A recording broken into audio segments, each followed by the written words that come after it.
Hey everyone, how's it going? What's up? We're back. I'm Ben. Welcome. Welcome to Tabletop Stream. Hope you all are having an excellent weekend, or had an excellent weekend, I guess. Yeah, today we're going back to doing tabletop stuff. It's been a sec since we did tabletop dev. I don't know, maybe like a month or two, maybe longer. No, probably like a month or two. Yeah, and I really wanted to get back to it. So here we are. Finally, we have a week with two streams in it, as is the plan. So yeah, we could do that. Um, yeah. So I usually. Oh, also I'm wearing glasses today. So that's different. I don't think I've ever worn glasses on stream before. But I do that sometimes, not too often. Anyway, new look, new outfit. VTubers wish it were that easy for them. Um. Anyway, so usually I go into these streams with sort of like a plan or like an idea of what I'm going to work on. And I kind of have a plan for what I'm going to do, but not really. Feel like I'm kind of just going to do stuff that interests me, which isn't like the best way necessarily to work on stuff, but I don't know. It's been a while, so we're just gonna see what we can do. Gonna hang out for a couple hours, and yeah, it'll be fun. Hopefully, I will get something done on this RPG. Uh, yeah. So, okay. So if we consult our to-do list here, um, there's actually not a ton. So I think there's still more that needs to be done that's not on this list. But yeah, so magic items and research, I think I'm gonna do off stream at some point. I think I might start going through the retro backstory table today. Maybe I will get through that. I don't know. It's kind of long. But before that, I kind of had some fun ideas, some fun stuff that I wanted to just like mess around with in the to-do list doc for classes, for new classes. Because I was thinking over the weekend about this game, shocking. And well, it was because specifically Tristan actually had asked me about a wild magic table that I used a long time ago when I was first running a Lamentations module called Tower of the Stargazer. Um, and I found it, or I think I found it, and I looked at it, and it was pretty cool. Um, and that just got me thinking about wild magic. And I was thinking it would be kind of cool. I mean, the magic in this system is already pretty wild, but it would be cool if there was like a wild magic class. I don't know. That's very, very much a me thing. I don't know if it's something that players would like, but so I kind of wanted to try and like, I don't know, see if I could whip something up. That was kind of cool. Or just write down some ideas. Um, and we also have this other class that we started writing at one point, I think on stream, a long time ago. Um, for Dancer, which is the other class that I would add if I were to add a class.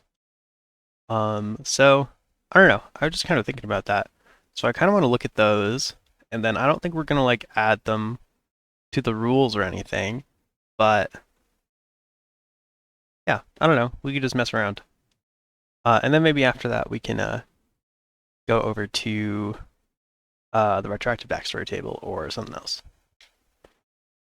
Okay, so um, yeah, I'm just gonna read what I have for Dancer out loud, and we can think about it. Um, and also, if anyone is watching, of course, if you have any questions about what's going on or what I'm doing or what the system is about or I don't know anything, please feel free to ask. I love talking about tabletop games. Um, okay. So what we have for the dancer class is when fighting, the dancer is always dancing, moving rhythmically and gracefully. And if this isn't obvious, this is inspired by dancers in Final Fantasy 14, who are like a ranged class that have like supporty vibes. Um, okay, and the traits of dancer are natural born dancer. At character creation, the dancer's performance skill starts at 15 instead of the usual 18. That makes sense. Entanglement for 2. When firing into an ongoing melee, the dancer gets +1 to hit for every engaged combatant. The enemy being attacked does not receive an AC bonus, and the dancer cannot hit their ally, except on a fumble.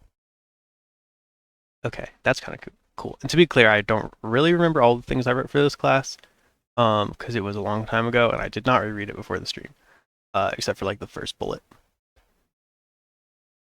So I also just want to look at our other classes, like for reference of what like a real class looks like. Yeah, yeah, we want this stuff, and I think having like a class identity would be useful.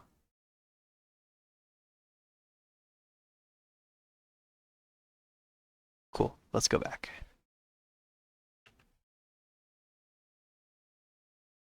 Dancers feel like a 1d6 hit die. Um, and I don't really care about their saves too much right now. We can mess with those later. Um, okay, let's finish reading before we fill out class identity. Entanglement for 2 is very cool though. I like it because that really can change up like how you approach combats with a dancer. Um, okay, the flow of battle. The dancer does not receive any penalties for dual wielding ranged weapons. Right. I think the idea behind this class was kind of a complaint that I have heard one of my friends make is that, excuse me, there's really only one ranged class in the system. It's the halfling. They're kind of based on like rangers. So they've got like pet stuff and also like bow stuff. Um, so if you want to play like like an optimal range character, like kind of your only option is halfling, unless you're playing like reload specialist, which is an option. But yeah. So anyway, what I was getting at was that like the point of dancer was to add another ranged class option. So that's what the flow of battle thing is. It's to give them like a niche in ranged. The dancer does not receive any penalties for dual wielding ranged weapons. So that's cool. Um, cool. And then inspirational moves. All allies within 60 feet of a dancer add +1 or 2 to any rolls on the crit and fumble tables. Non-player allies receive +2 in their morale checks. These bonuses do not apply multiple times if multiple dancers are nearby. Yeah, that's cool. I like the interaction with crit. Um,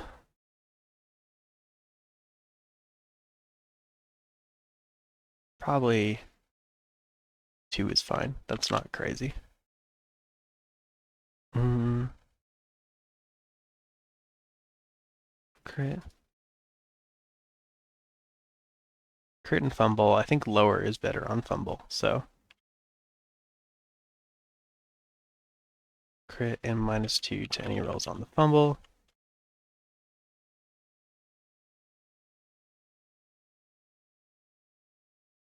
Cool. So I think the class identity of this class is like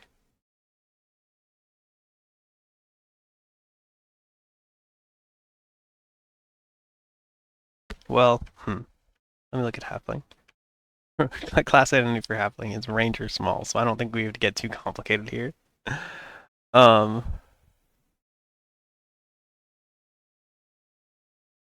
it's very much like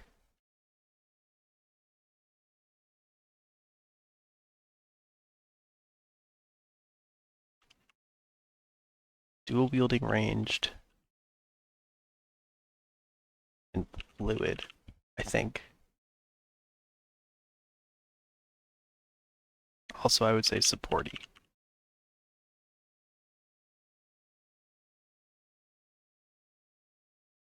So don't really know, honestly, if the dancer needs anything else besides these things. Um, because like I don't know, this is mostly just flavor, but it plays into the class fantasy. Um, I mean, it does have effects, but performance isn't used that much. Um, this is a really interesting skill. A Tango Man for two, because like I said, it changes how you approach combat, which is awesome. And yeah, the biggest one is flow of battle. Inspirational moves is also cool, and like I like it because it is like a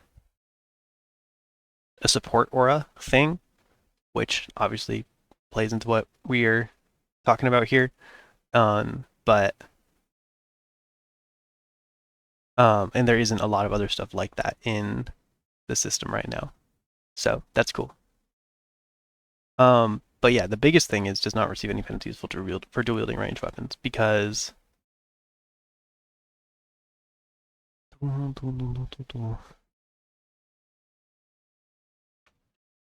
okay, I'm also just gonna put something in my stream chat in case anyone hops in here. Um,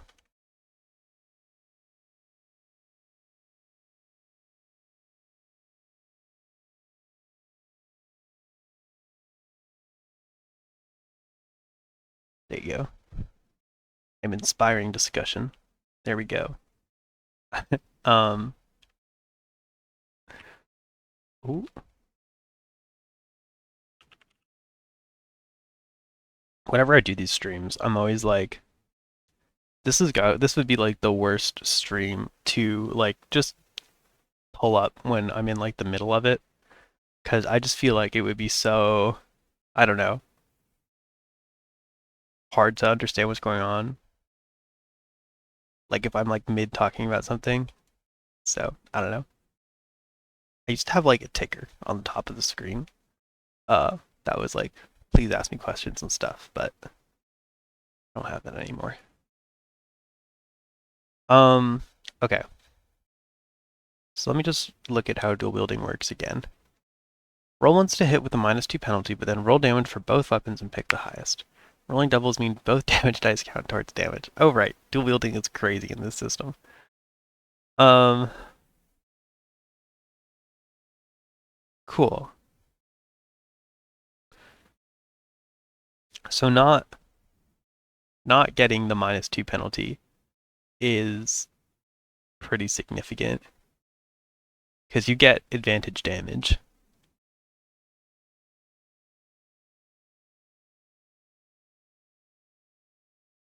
I feel like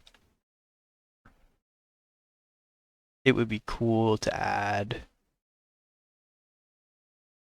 one more thing to the dancer class. Like one more cool thing. Because the classes all, by comparison, have a lot going on in them. Like there's a lot that makes them unique. They all basically have like a bit, you know? Um,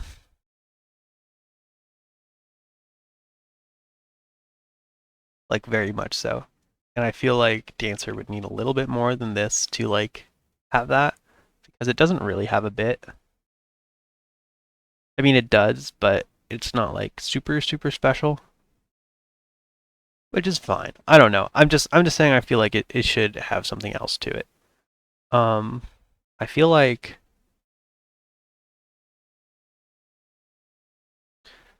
and I feel like if I were to add another skill, it would have to do with dual wielding range stuff.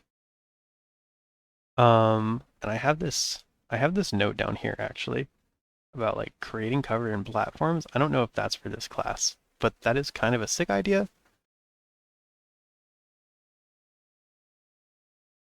I don't really know how that would fit in. Hmm. Maybe I'm thinking also like, oh, that goes onto the chat bar. I should scroll down. Um,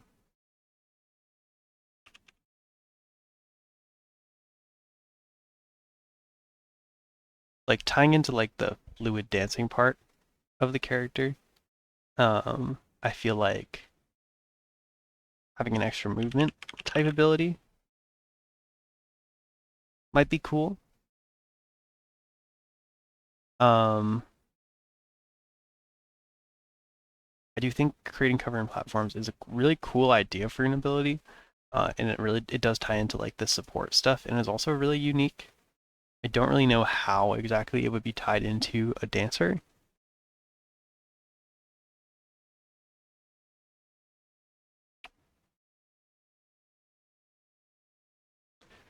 And I do feel like comparing to the halfling, which is like the other range class, right? Um,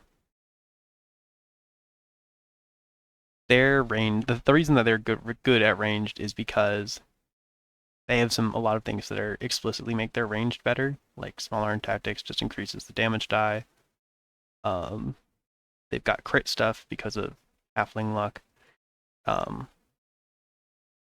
and that's basically it.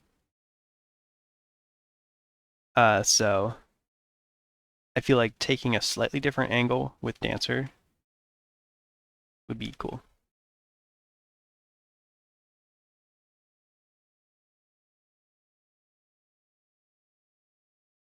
Hmm.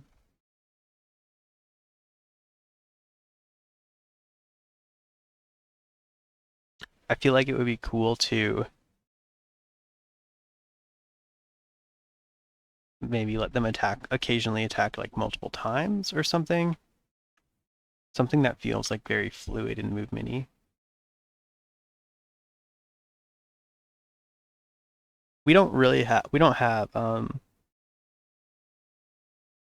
We don't have bonus actions in this system. It's it's just like it's just movement and attack. Um and then like I mean you can do bonus action stuff, but it's not like as formally economized as in D&D 5e or whatever. So it's more like you ask the DM like uh well, a lot of things take an action, but you're like, stuff like talking or like dropping weapons or whatever. You can just do. Um, anyway, so this would be a great in like a system like 5e or something like this that I'm talking about here. Oh, the part that I'm writing is covered up by the bar. Scrolling down. This would be a great time to use a bonus action for something, but you know, we don't have that, so that's fine. Um,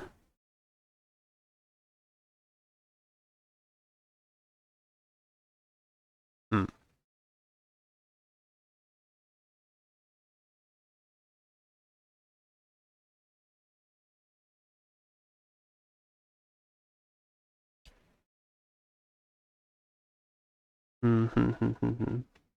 Oh, accidentally tabbed.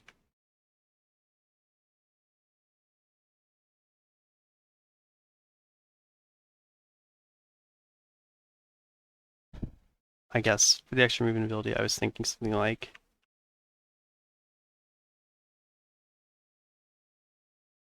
attack lands.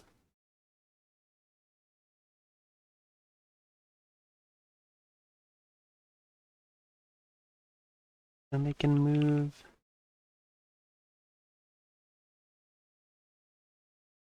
Maybe attack again. I guess that's kind of similar to fighter cleave also, because fighters have an ability where if they kill someone, then they can make another attack. So that's kind of similar to cleave.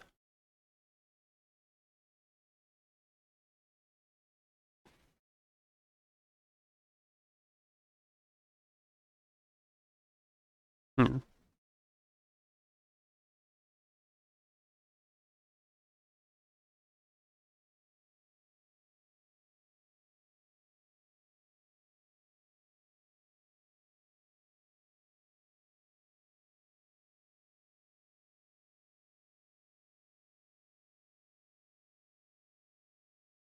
I'm thinking I should think out loud instead of just to myself. Um, I was also thinking about like, and even if we don't come up with anything, I think it's good to brainstorm ideas. Um, I was thinking something to do with like litheness, maybe connecting to like cannot be grappled, can always escape a grapple, something like that. Um, bonus to grapple. That would be a kind of interesting angle. It's not really something like definitive that I feel like I'm looking for with the class right now.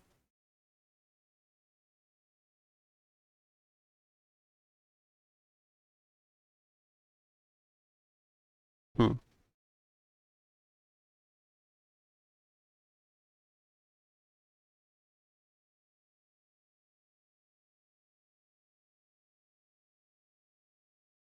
Yeah, I don't know. I think these are some good initial ideas. Um,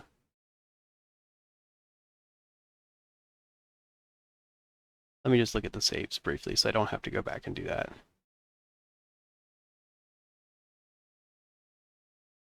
Oh, I guess that stuff is in the tables.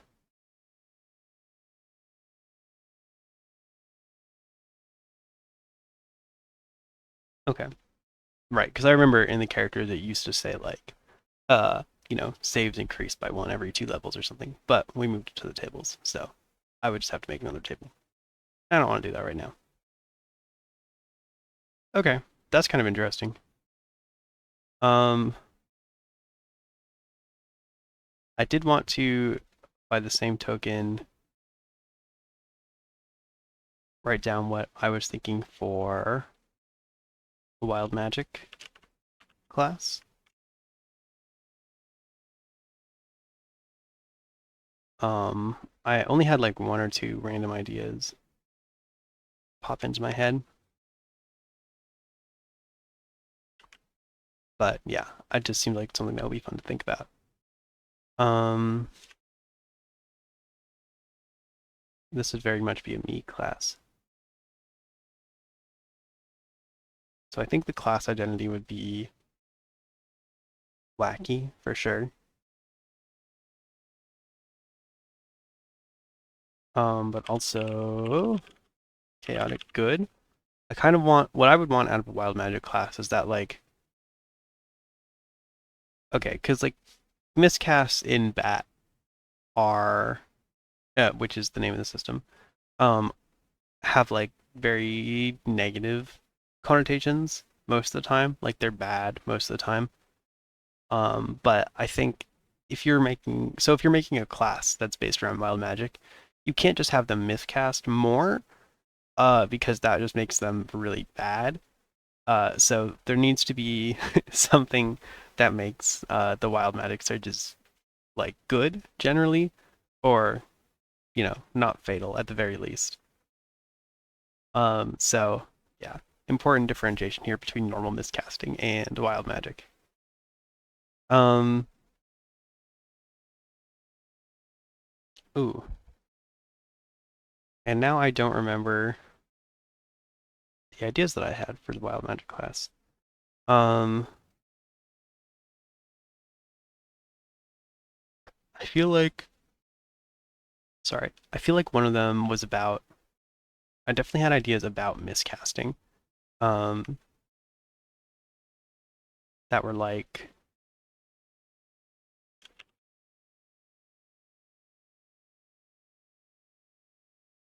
in the vein of like roll twice and pick one. Or I think at one point I said in my head roll twice and pick the funniest, which would be a funny thing to write in the rules. Um, then I think there's obvious stuff like potentially that you could potentially do, like adding bonuses to miscasting. Though I guess I don't know, making the miscasts less frequently would be kind of weird because that would kind of make them less wild.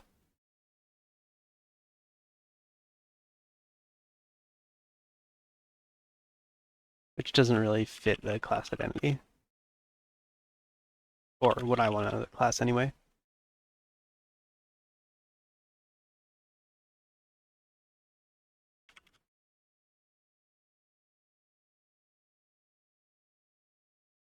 Um, right. I think what I was thinking would that be like,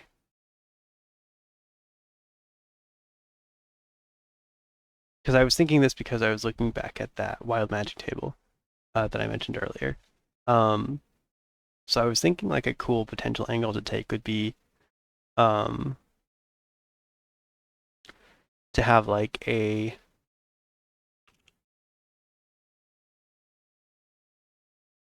table of like positive wild magic like spell modifiers basically.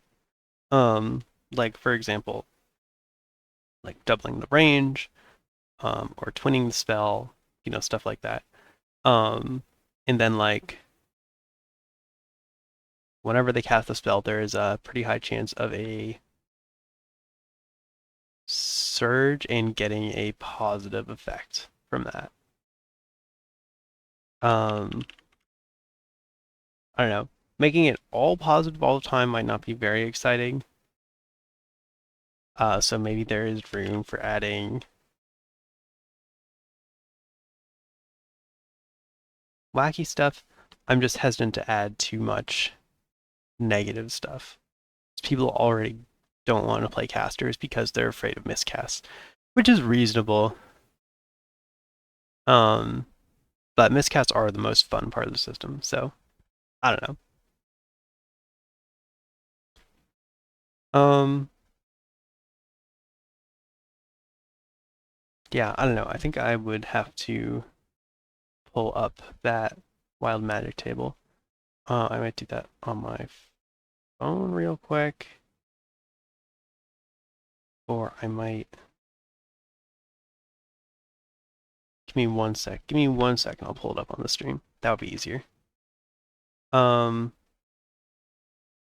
okay, I'm gonna go to the be right back for 1 sec just so I can pull that up. But I will be right back.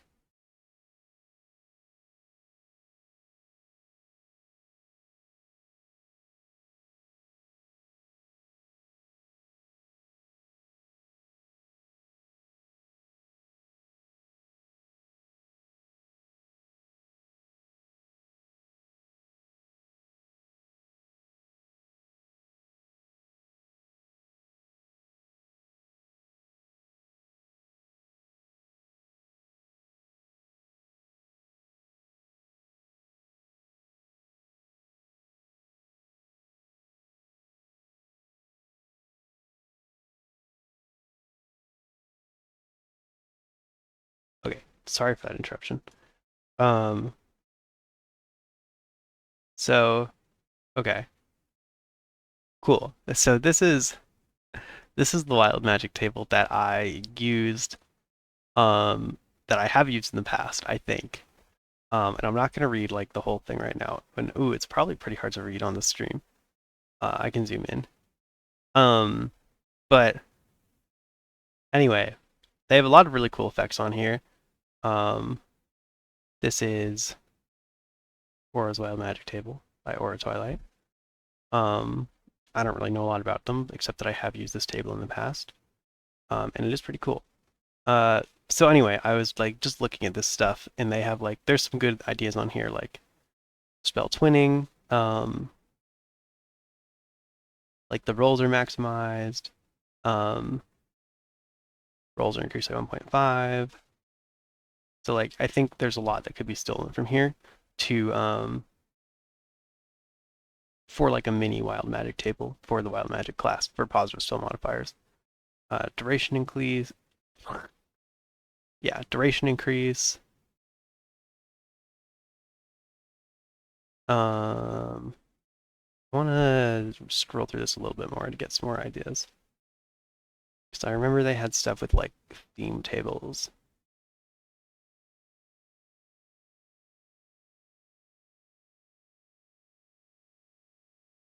That's really cool. Spell becomes a living spell. It becomes sentient against humanoid form and is capable of casting itself as will. That's sick.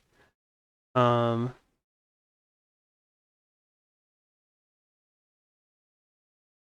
okay, cool. This like this spell will look X in nature. There will be hurt thunder and smell like in a thunderstorm. So this just changes like this just changes what it looks like. Appropriate theme music will play for the duration of the spell. What the hell?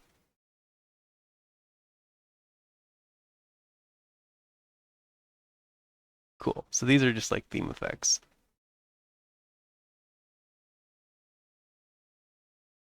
Uh,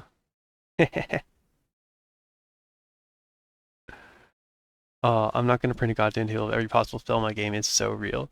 Um, I will say that when Tristan and I were first writing the miscast system, what we wanted to do initially, our initial version of it, was I'm trying to scroll to find miscasts in my thing. And this table still exists somewhere. Where the fuck is it? I can never find what I'm looking for when I want to find it. Um,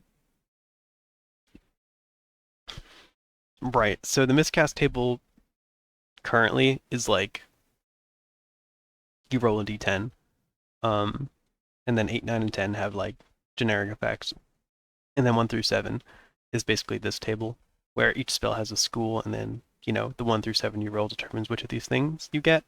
So it's like 28 miscast effects here, and then 3 more in the general one that are more common. So and one of those I guess just refers back to the table anyway. So um, yeah. Anyway, originally what we did was we were trying to make like a D10 table of effects for every spell in our game, which was just way too much. And like I knew that that was going to be way too much. So we only got through like 20 spells, and thank God, we went with this instead. Anyway, sorry, that just reminded me of that. Um, yeah, things that affect the caster.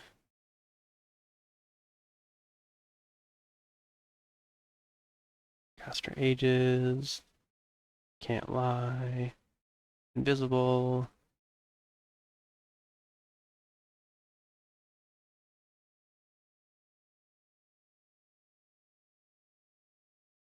Um, yeah. Anyway, there's a lot of ideas on here, and I think I will have to go back at that at some point and add some. Okay, so that wasn't really a lot, but I did get some stuff down here. Um,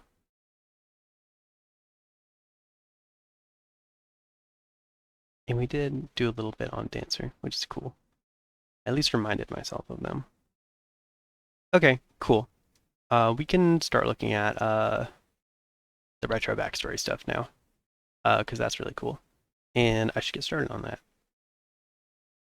Where is that on the to-do list? Um, cool, cool, cool. Ooh, ooh, my connection. Ooh, hello? I'm dropping so many frames. Ooh, also my camera's kind of skewed here. Huh, okay. I think my connection just cut out for a sec, but it looks like it's back now. So that's good.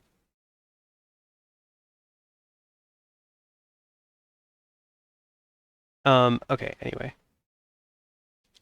So, right, so the retroactive backstory table. So just as a little bit of context for what this table is um, in our system, and this was stolen from somewhere at some point. I don't remember originally where I got this from. Um, Probably 10-foot polemic's house rules, but I don't remember. Um, anyway, so in our system, when you level up, every time your character levels up, you roll a D100 on the retroactive backstory table. And the purpose of this is to generate backstory for your character retroactively, because typically we don't characterize characters too much in OSR games. Cool, because they are. Sorry, I got another offline thing. Should I keep talking? Is the stream actually still working?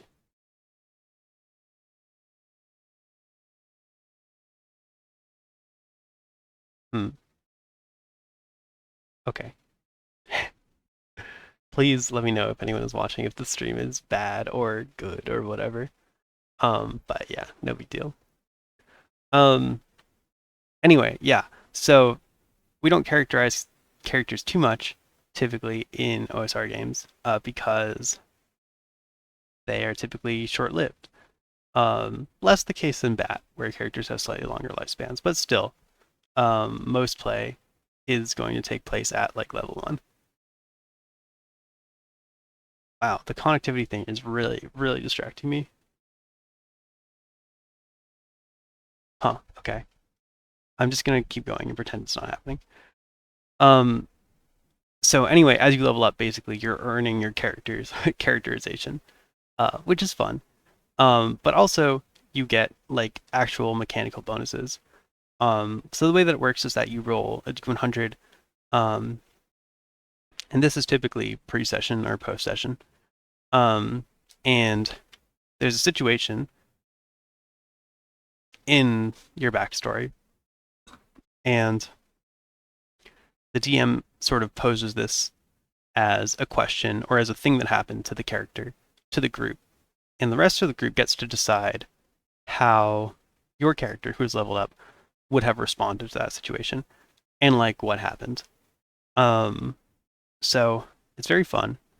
And you kind of get to do that informed on how the character has acted in the game so far, which is a cool way to do backstory, because everyone hopefully agrees on it and it makes sense for the character. So anyway, based on how the group says that uh, the character would have reacted to it, um, then you get a bonus. So for this first one, you got into a confrontation with a bully who was way tougher than you. Did you fight or flee?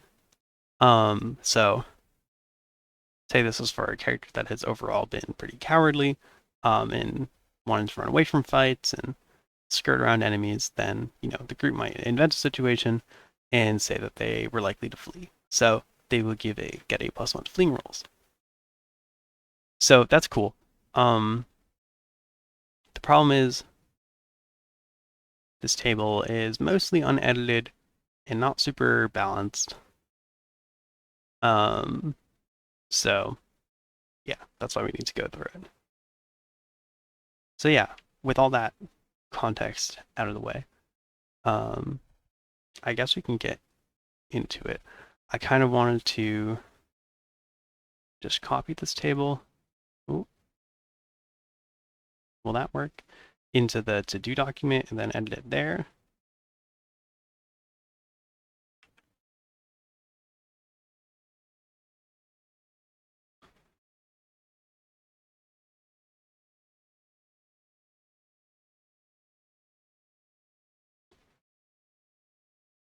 And then we can just go through it. Okay. Cool. Yeah, let's do it. So I guess we'll be reading through it, and we want to evaluate, like, first of all, do we think that the question is good and interesting and appropriate in like the options? And then like, do the rewards make sense for the options in our system, and like, do they need to be better or worse than they are? Because I don't think they need to be like perfectly balanced, but some of them are quite good. Um, some of them maybe don't make sense. We'll see. Anyway, you got into a confrontation with a bully who's way tougher than you. Did you fight? +2 to hit versus higher level enemies, or flee? So firstly, I do think the question is fine here. +1 to fleeing rolls is the only thing here. +2 to hit versus higher level enemies. That is a lot. Um, Not necessarily opposed to it.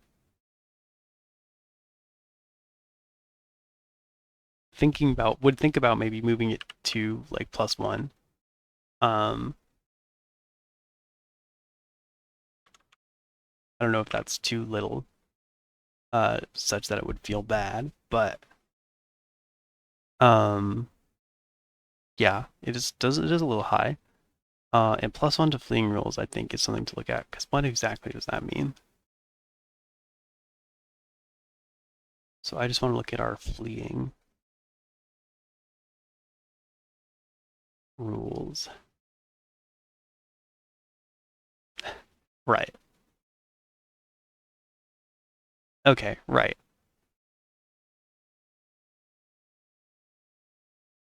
So in our system,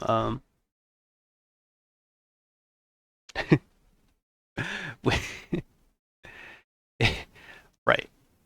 We aren't doing this in the game that I'm playing in BAT right now, unfortunately, because it was deemed non-thematically appropriate. But the way to run away in BAT is by using this Snakes and Ladders board, which is an excellent thing to do and very fun. Um,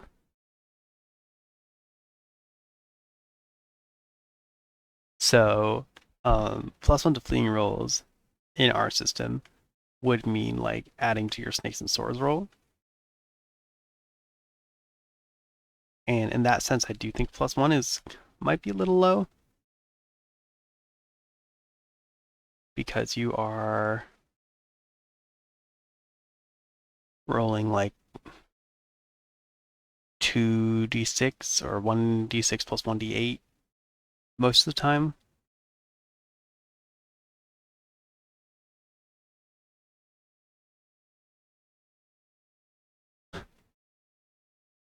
Uh, Hello, Jaxie. Thank you for your follow and for your message. Um, I am not interested right now in getting tips or any other services for growing my stream, but I appreciate it nonetheless, and thank you for your follow. Um, yeah, so, okay. Yeah, appreciate it. Um, and if you are at all interested in the stream, please feel free to stick around and ask questions.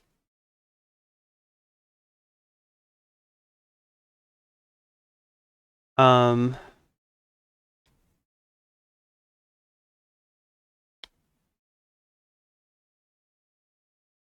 yeah, so I guess having it be +1 to that roll and +2 to the other roll is not that unreasonable.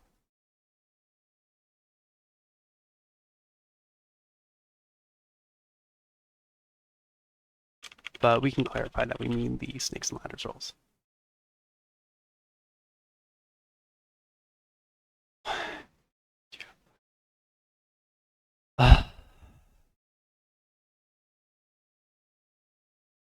um,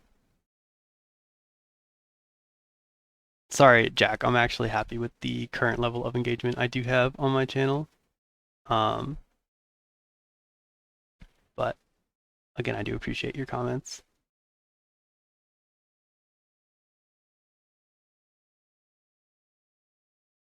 Um,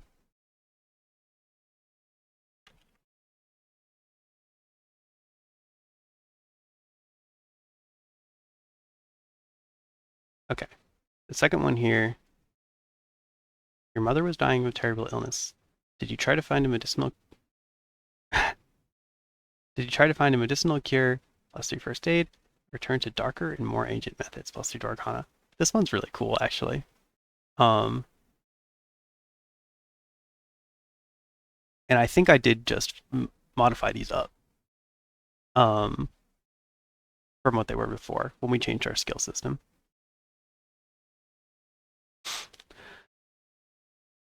Yeah, no, I'm happy with where I am streaming. I'm mostly just streaming for fun and to my friends, so you know, I'm happy with whatever for the most part.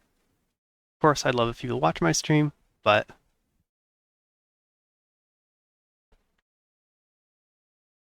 I'm happy if just a few friends are able to watch. Um, yeah, so I think this one is fine.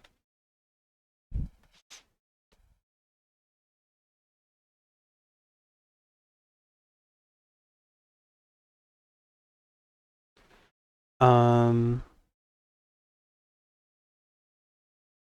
ooh, this one gives a stat bonus. That's crazy. You moved away from where you grew up. Did you move into the city? +1 spirit, or away from it? +1 con. Um,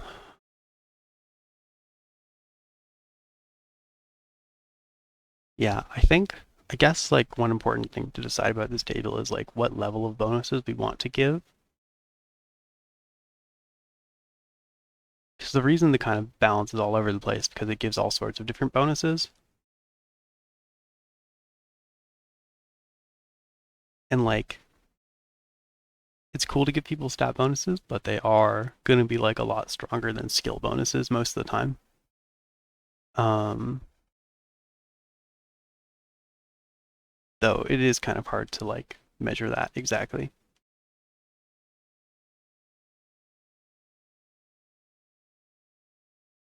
Um, overall though, I think this is okay still.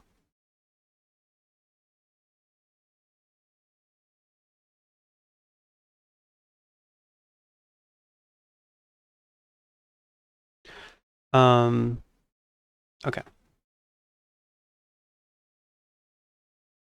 Your father had a dangerous job. Did he do it to help people, +1 to selfless acts, or for profit? Once per session, obtain a gold coin by some means. Oh, that's silly. Um,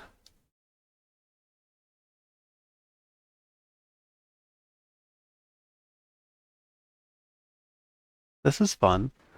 I like the insinuation here that like your father had influenced your character. Um,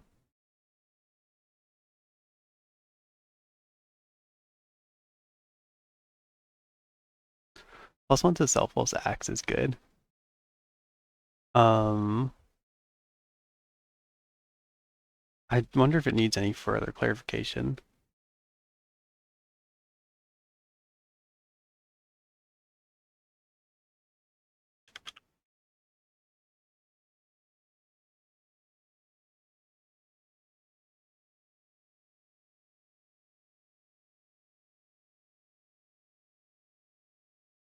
I guess specifying that it is only for D20 rolls might help it prevent it from being weird in some cases, but it doesn't seem super necessary.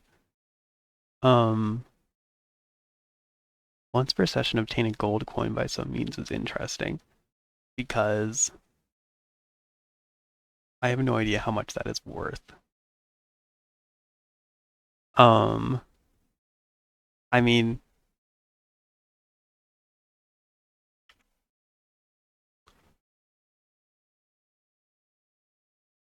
let me check. Oh,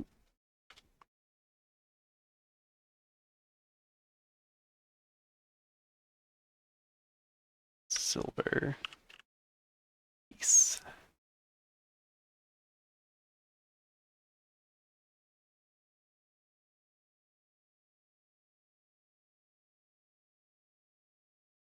I think typically it's 10 silver pieces for a gold piece.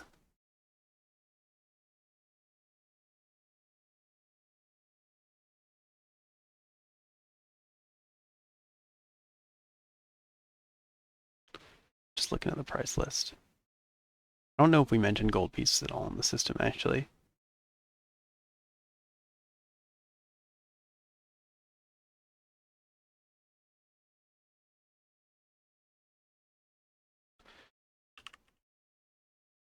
Gold.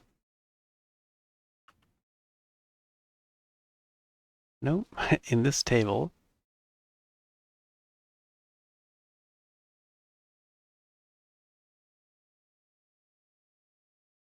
Oh, oh, nice. 1 gold is 50 silver. Okay.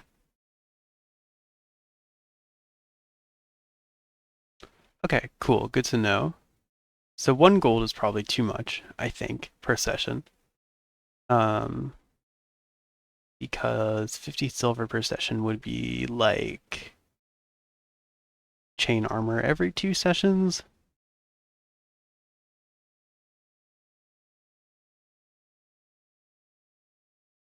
Yeah, it's probably like half that would be good.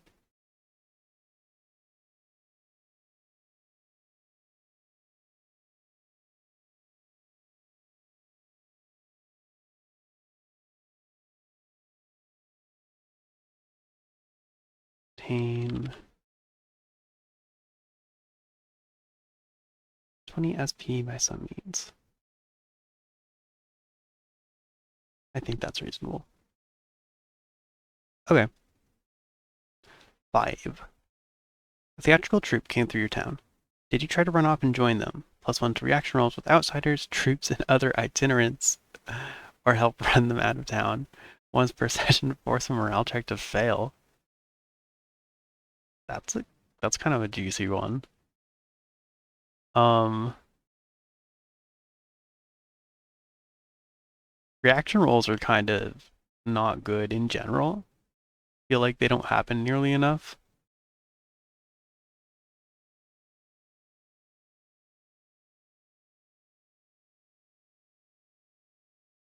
So I think maybe like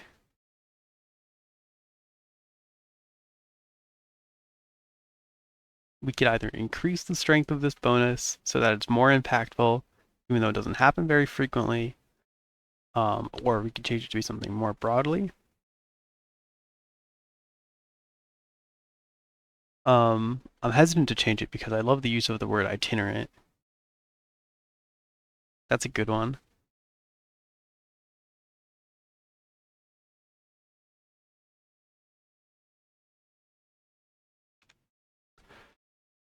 So yeah, I my first pass instant at it is to increase it to +2, because typically reaction rolls are like 1d6 rolls.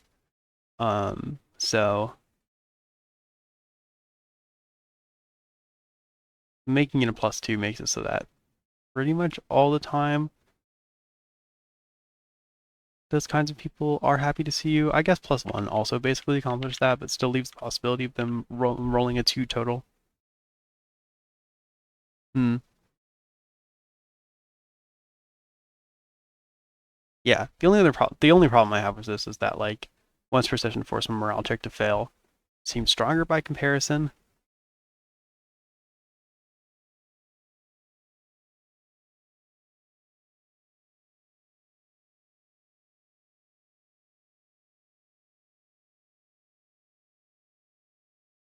Because like forcing opponents to run away is how you would use this, right?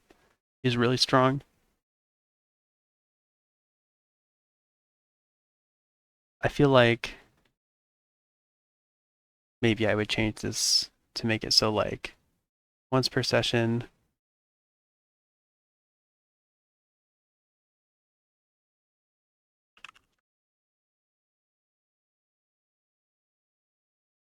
you may cause morale check to be re-rolled for the lower result to be taken. So I guess that does feel kind of lame if it fails.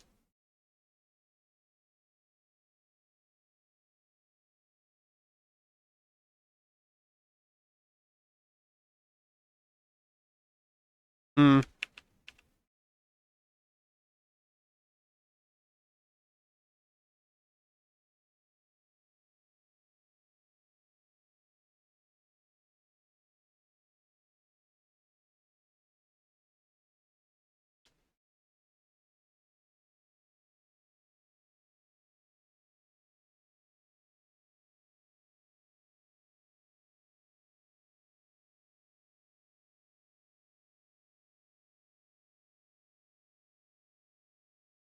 Hmm. Yeah. Ways we could change it are like advantage on morale check, check. Weird autocorrects. Minus to morale checks.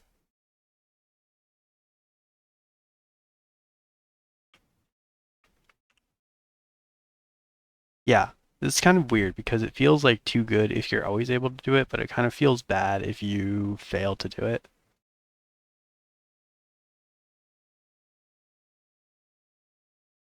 Though, I don't know. Maybe I'm thinking too much about it. Because, like, the +1 to reaction roll is not a guaranteed success either. Though it isn't once per session.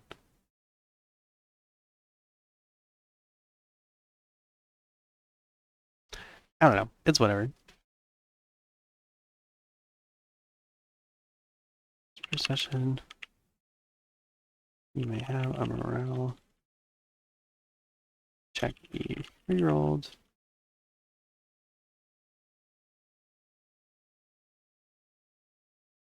Use the lowest result. I think that's fine.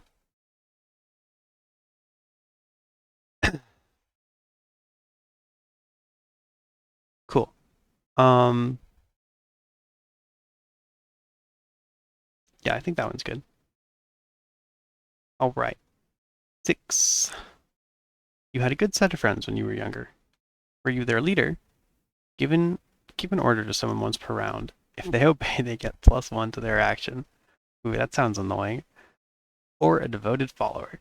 Plus X to actions that at least 2 others have succeeded at this round per turn, +1 per success.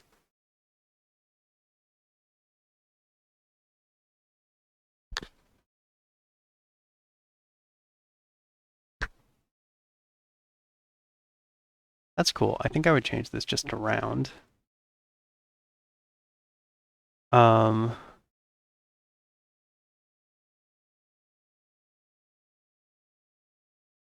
I like this one, especially the second part in reward. The only thing that I don't like about it is that I'm imagining players, if they were given this first bonus, given order to summon once per round, if they obey, they get +1 to their action. That would make them be super annoying in combats.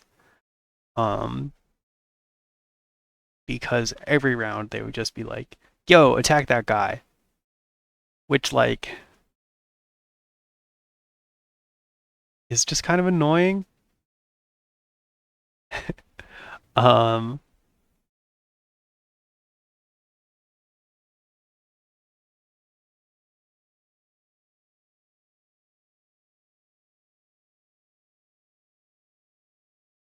the devoted follower thing feels good because a lot of the time it does feel like that would be relevant. Like when everyone's attacking someone, for instance, most obviously. Though they need to have succeeded.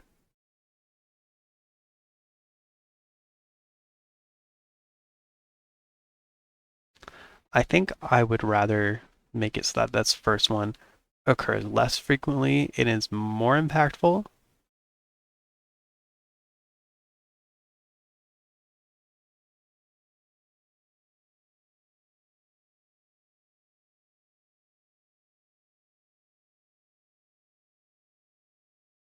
And I would think about changing it to something like once per turn.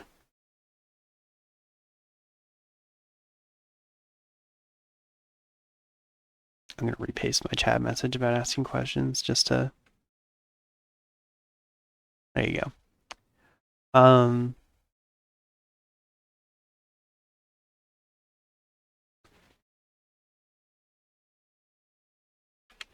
That way, at least it's only once per combat, which is fine. Might still be a little annoying out of combat, since you could do it every time you need someone to like open a door.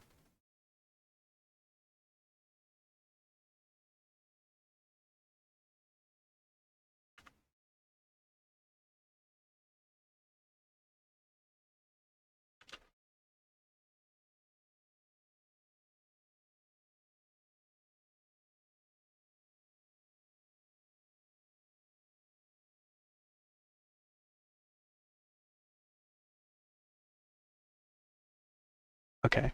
This clarification that I've added makes this very long, maybe too long.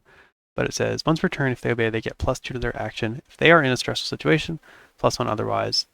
The reason I changed that is because, yeah, I feel like having people bark orders out of combat, like I said, is kind of annoying every time you want to open a door, so making that a little bit worse feels a little bit better. Um, I like it better in combat. Anyway, cool. I think that's good. Cool. This is another stat bonus one. So yeah, I think it would be interesting to go through and see like what stats these affect generally. But I guess we can do that later if once we have some we want to get rid of. Um, you were gravely insulted. Did you fight them then and there? +1 strength, or get your revenge later? +1 int. I think that one's good. No notes. Um,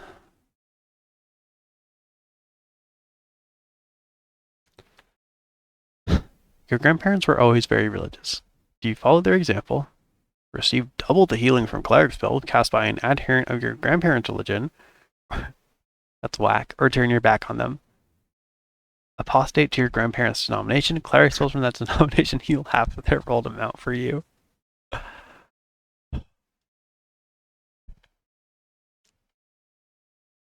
Huh.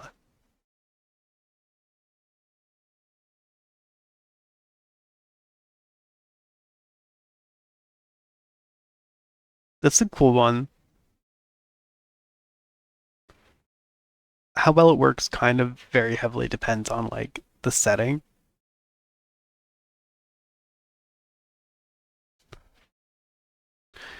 Because like in the setting that we're currently like running our game bat in, um,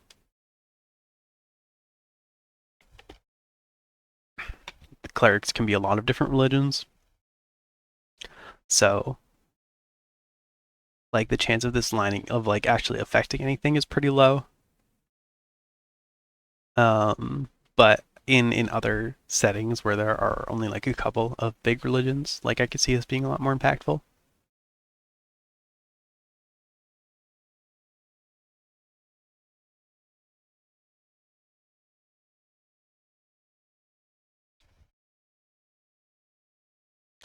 Yeah, I feel like we could make this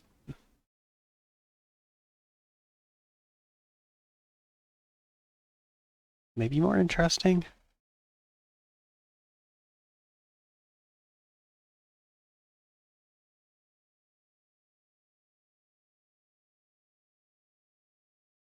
I think if we made it like a lesser effect that was more a less prominent effect that was more applicable to healing from any religion, that would be kind of cool.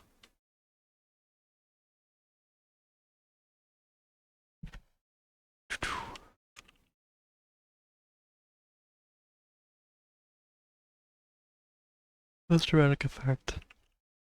Relevance.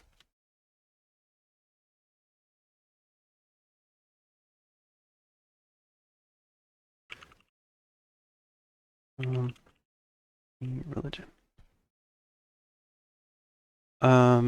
So I'd have to go back and look at my cleric spells to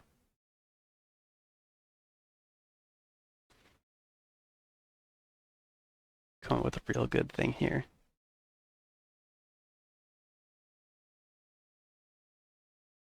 Um, because healing is always applicable.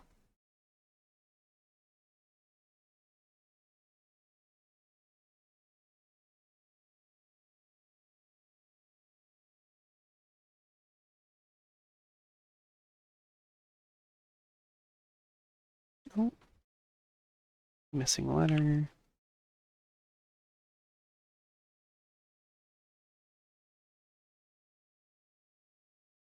Maybe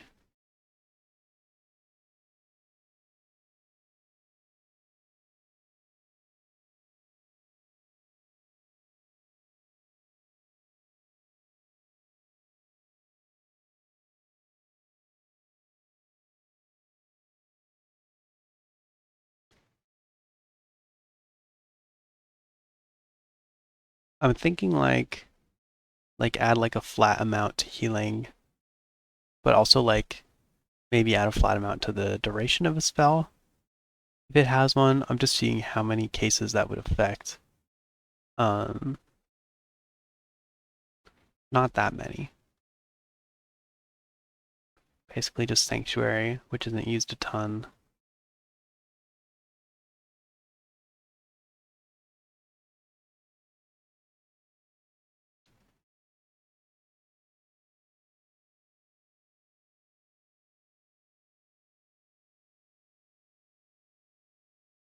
Yeah,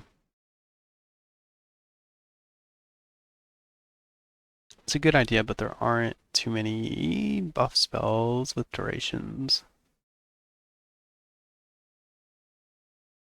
There are a couple. Heroism, Mad Investment, Pro Evil, Pro Good, Rally. A lot of ones in the shared spell list. Hmm.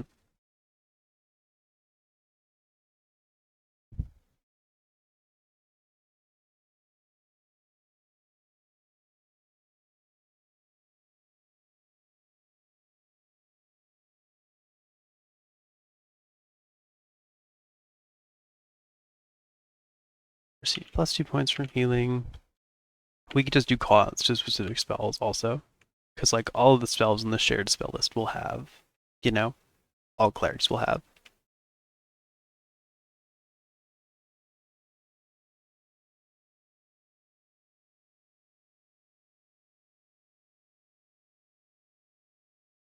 So like plus 2 points of healing, plus one bless point from bless.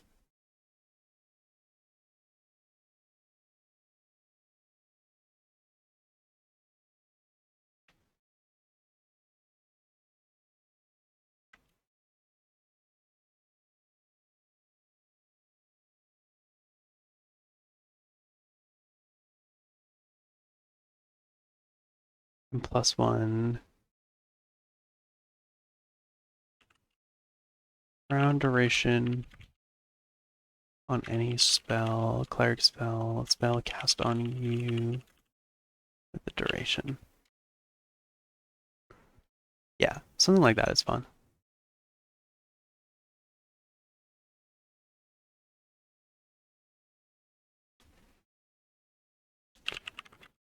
From cleric spells, receive plus 2 points of healing,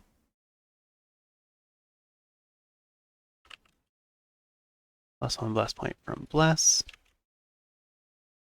plus one round of duration on any spell cast on you with duration.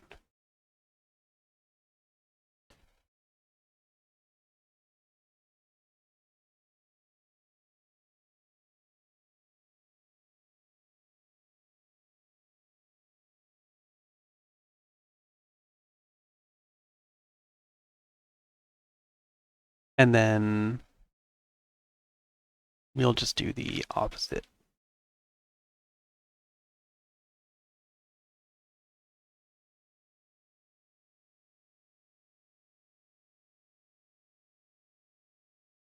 Here, really, we'll just do the opposite.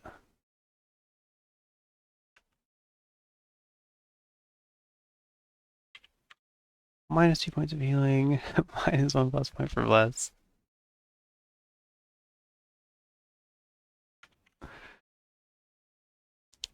So, and I guess more broadly, what's interesting about this one is that this is the first like negative effect in the table.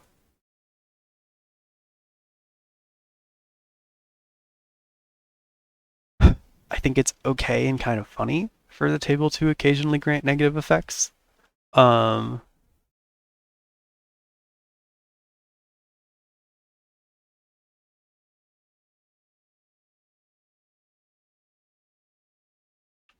but I don't think they should be that common or that detrimental.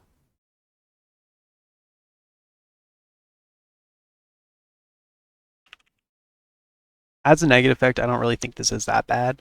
Minus 2 points of healing from cleric healing sucks if you're a level 1 character and you only have access to a level 1 cleric because they will only be doing oh god, where is it?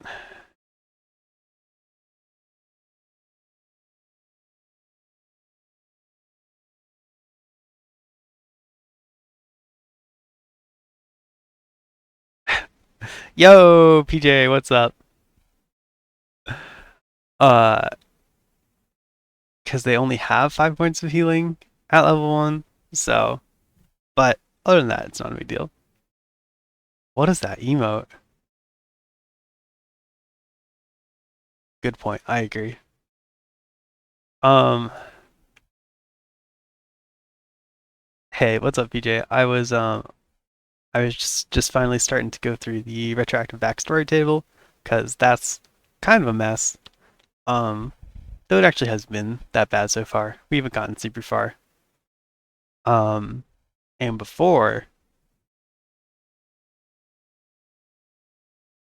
I was doing some neat stuff where we were just messing around with um classes to add possibly in the future. Um, just doing things that I thought were fun. I've got this dancer class like 60% fleshed out, which I think is pretty cool. It's from a puzzle game called Draw Deadly Rooms of Death. That's sick. I wish I had played half as many weird games as you had, honestly.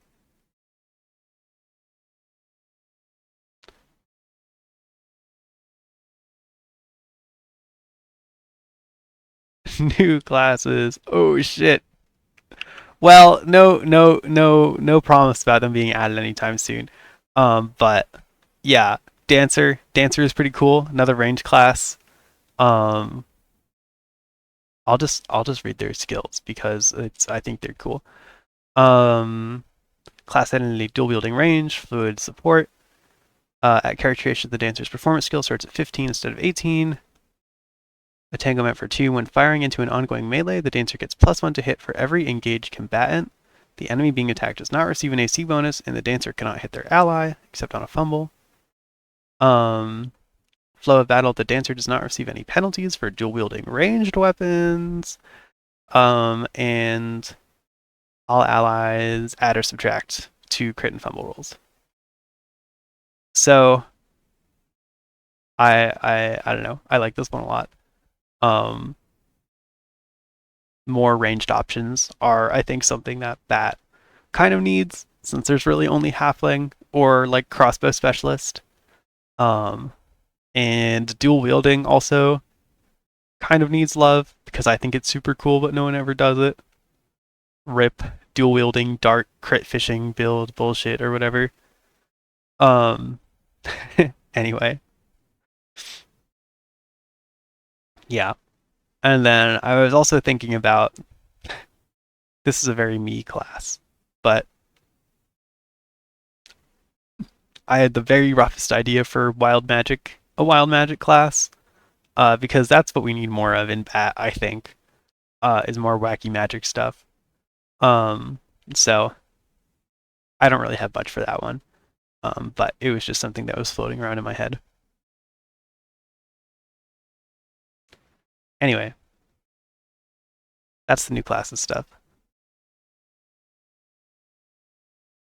You get the far off sneak preview for tuning into the stream, so there you go.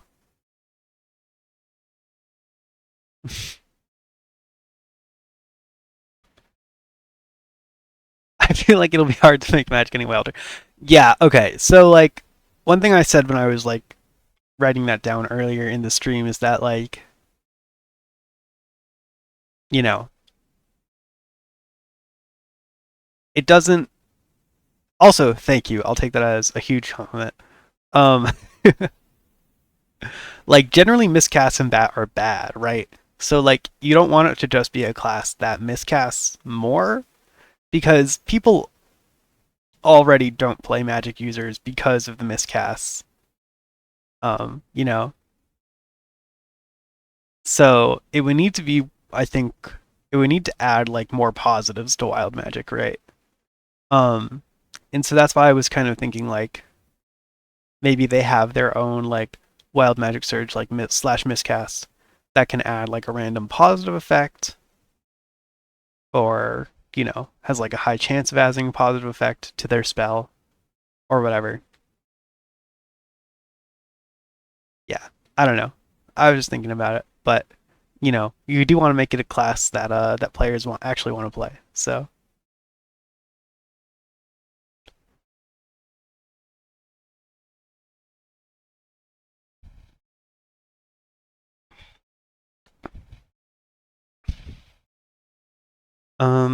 okay.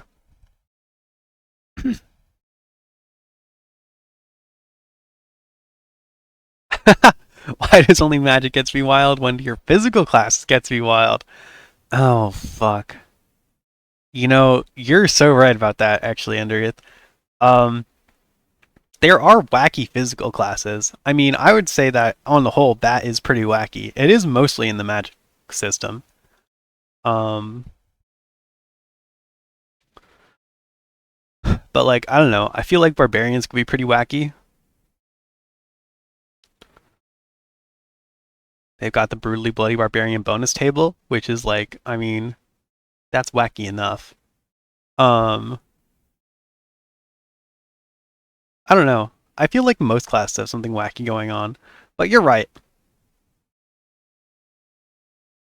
And you know what? There could be something there. Wild magic is done enough thematically. You could reskin it to make it a physical class. I'm writing that down.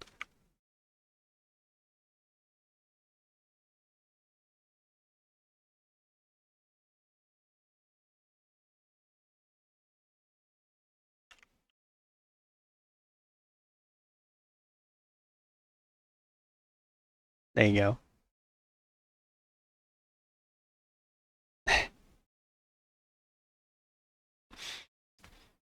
Also, good to see you, Enderith.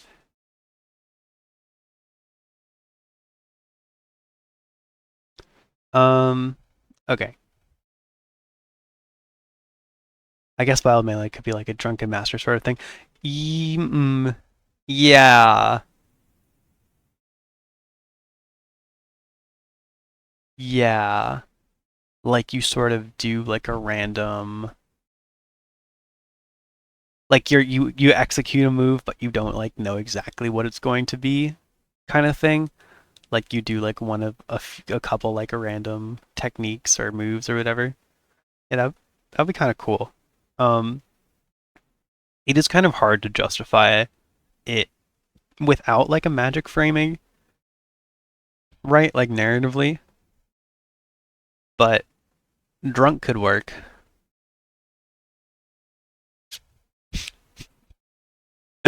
Finally, also a use for getting drunk in the system. That would be funny. Scrolling back up to add something about possibly getting drunk.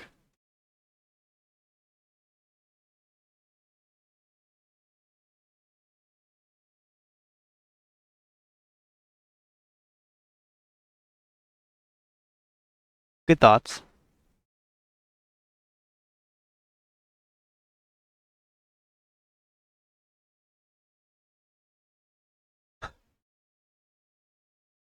I scroll down to this table for the third time. Um, okay.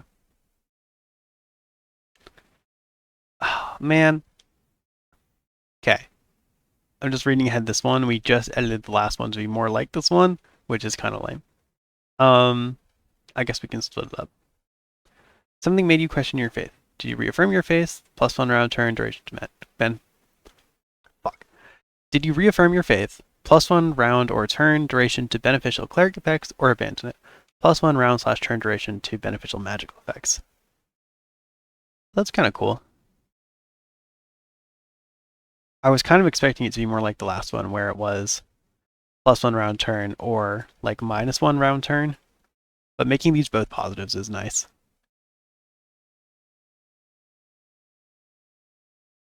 I think I would, based on this one existing, I think I would take out the duration stuff that I added to the last one.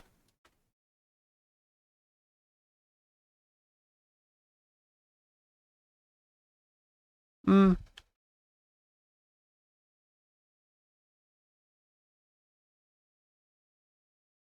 I don't know actually, because this one does include turns. So I guess it's okay. It's just a little tiny bit overlappy. But this one has magical effects, which is cool. But yeah, I think this question is fine. I think these effects are fine. So I'm okay with that. Ooh, okay. Now here's actually one that might need to change. Let's see what we think about this. You thought your first love would last forever. Did they break it off? Whenever you carouse, you may gain a local contact of your sexual preference until you leave town. Or did you? +1 hit die of health for the rest of the session when you break a lover's heart. So,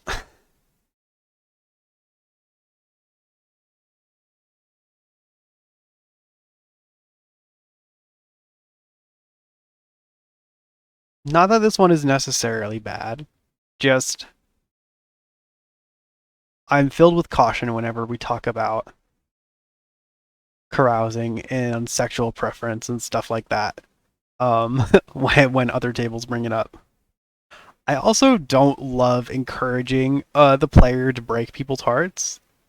That seems kind of rude. Um, thought your first love would last forever. Did they break it off? Why would you being broken up with? Are you like an emotional? Yeah. No, you're right. Let me. Looking at the first one. Okay, so if you got broken up with because of your first love, by your first love, you gain a local contact when you carouse with your sexual preference. Like, because you. Is this like a rebound sort of relationship? Like, I don't. Like, does that make sense? Like, whether or not you broke it off or they broke it off, like, you are still single. So, I don't know. And yeah, are you an emotional vampire? +1 hit die health for the rest of the session when you break a lover's heart. Yeah, I had a perfect loving relationship, and I broke it off. What if your character is bi? Does that put you at an advantage? Oh my god, it's like that fucking Fallout meme. You know what I'm talking about, right? Bisexuals have a +1 to hit everybody. Hold on.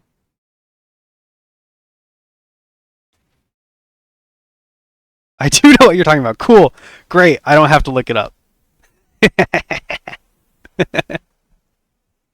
Nice. Um, yeah. I don't really think either of these make sense. Um,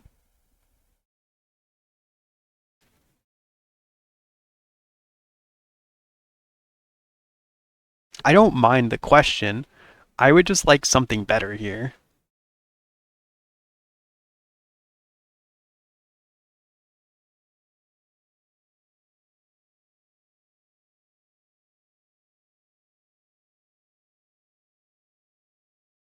Okay.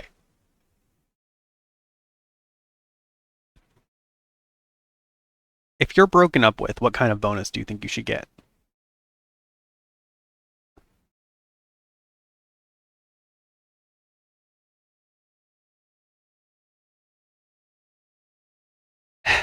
I do think it's funny to encourage this when your local contacts can be any sort of race or creature if your system DM allows for that. That's true. I don't I don't yeah, I don't hate that.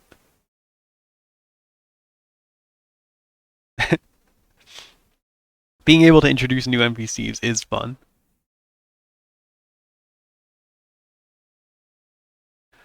Um Something about I don't know. It's hard to convert heartbreak into an RPG stat bonus in a sane way, I think. Um did they if you got broken off with I could see something about like increased emotional resilience. I don't know how we do this in bat, like +1 spirit. Maybe I'm being too literal here.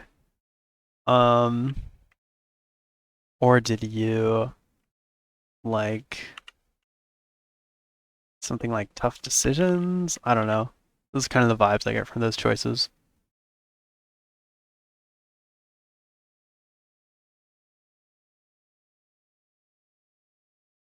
Ooh,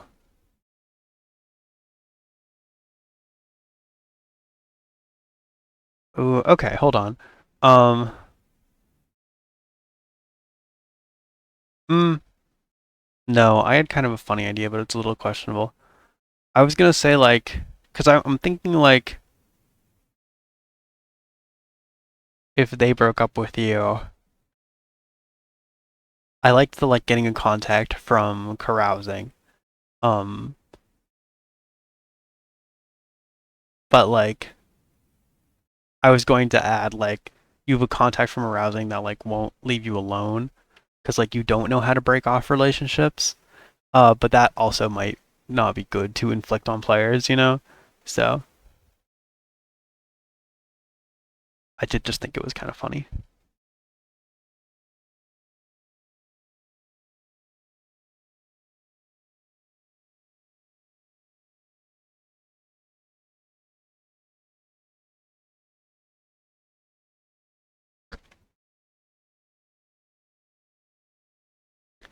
Okay. I don't hate the first one because I can't think of anything better right now. Oh, stream hitching.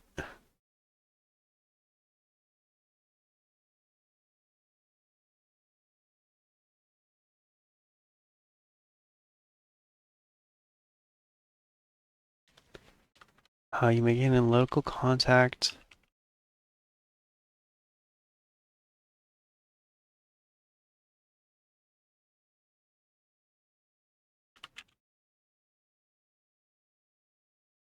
Romantic interest until you leave town. Did you?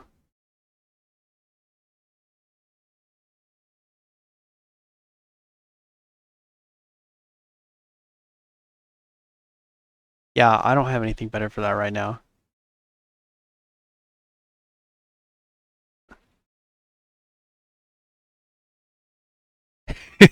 You could maybe justify the original first one by saying that the character becomes jaded to love and becomes like a James Bond figure with a lover in every city. That's really good.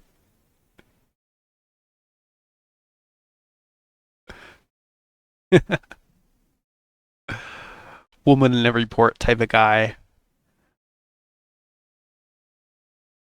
I do like that. That's really funny.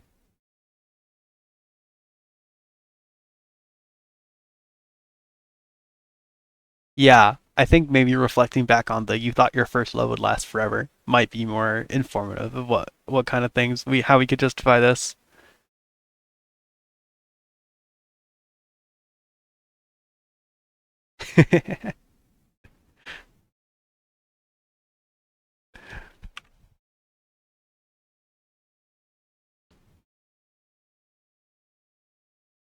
Yeah, I like that.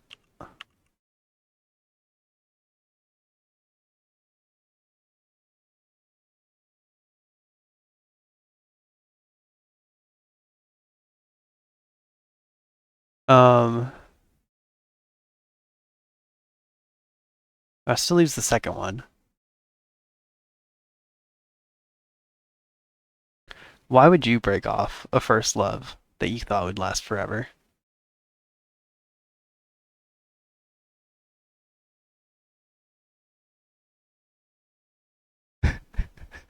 Real RPG questions going on right now.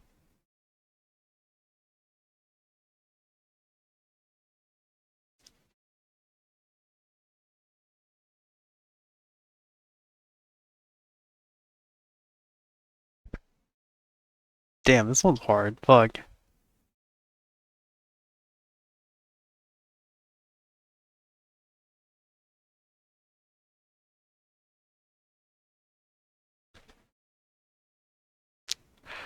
I'm construing situations in my head. I don't know. We can come back to this.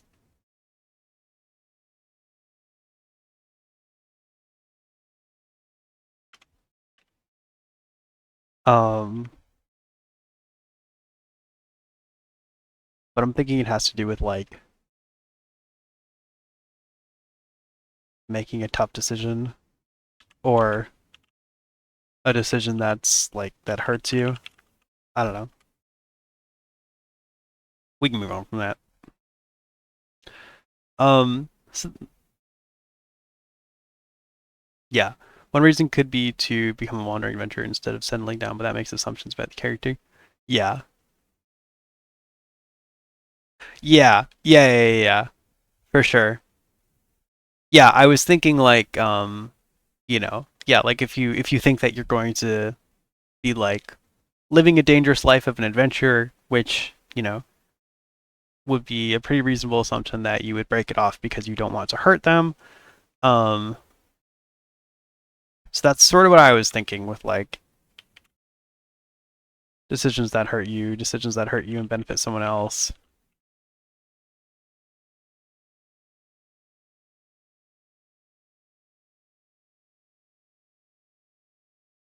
But yeah, I can imagine a couple situations like that, but then like to convert that to an RPG effect. But yeah, no, good thought.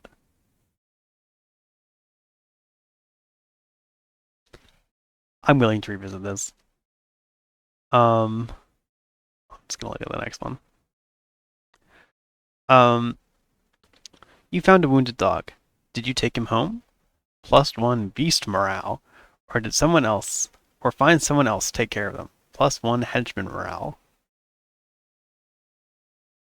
Um, I don't know if we have morale. It's the only thing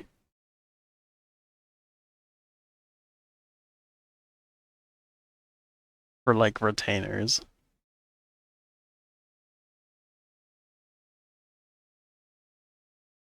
I didn't know we even had priest morale. Yeah, we don't.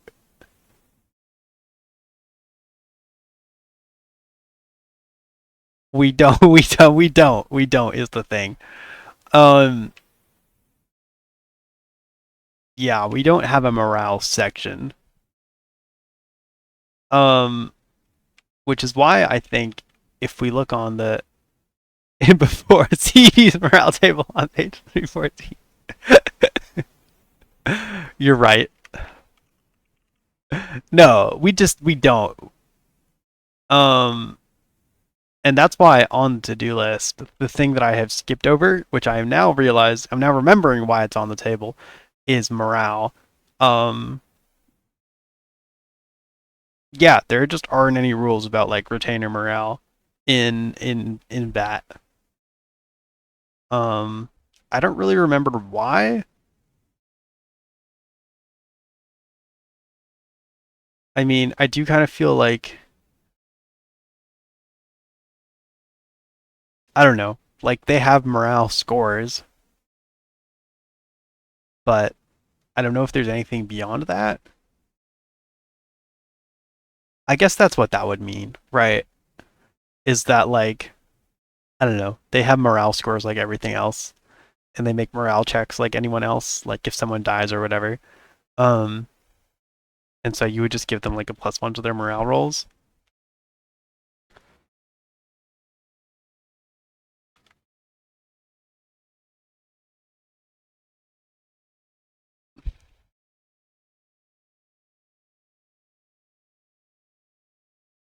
I think that's fine. That's how I would probably interpret it. Um,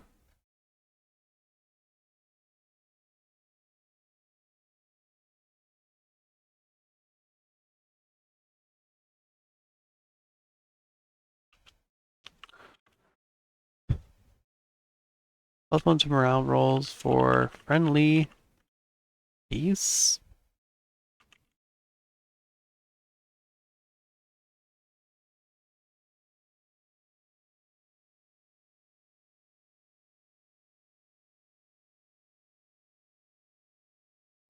friendly henchmen.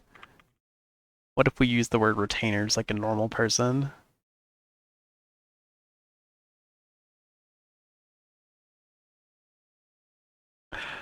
Ooh, I was also looking at this earlier. PJ, this is unrelated, but I don't know. This is kind of a throwback table. I don't know if you've ever actually even seen it. But there's this really old Wild Magic table that I think I might have used in like some early Lamentations modules that I ran. Um, and this is kind of what inspired me to like write down ideas for Wild Magic class. Anyway, this table is really cool. Uh, Obviously, I'm a big fan of Wild Magic tables, and this one has a lot of stuff on it. Love tabletop blog posts. Um, anyway, that just came across my mind. But that was cool to see again after like 4 years. Okay. Yeah, I think this one is fine. It's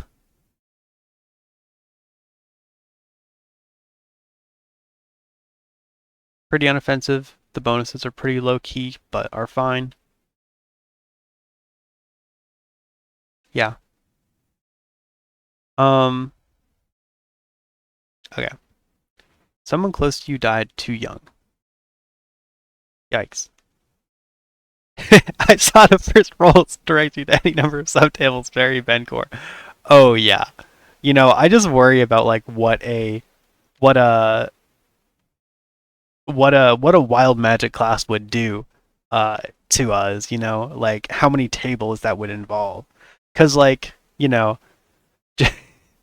we already had John complaining about like the the the miscast rolls. Like how many tables was that? Yeah, man, and there's like 5 different subtables here. It's good shit.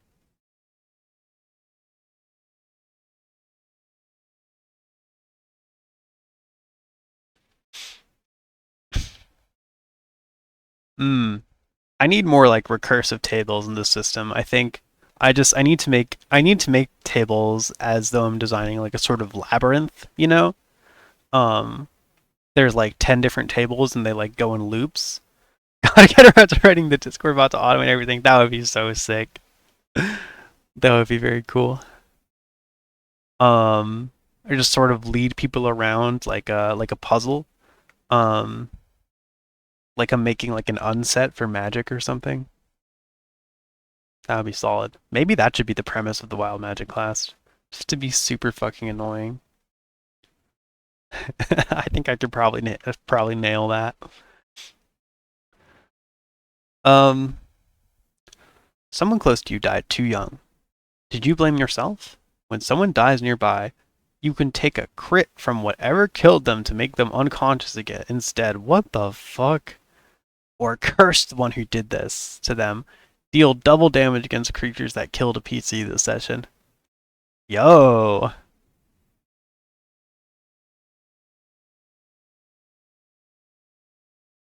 Wait, this is a sick one.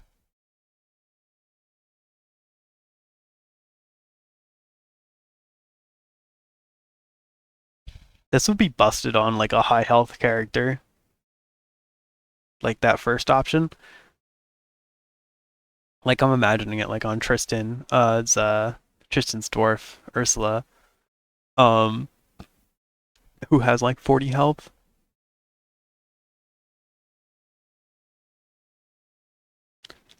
Deal double damage against creatures that killed a PC this session. That one's also really cool because it's. I guess I would change it to this combat instead of this session, but that might be biased by the way that our combats usually go. Um, that would make you kind of sick.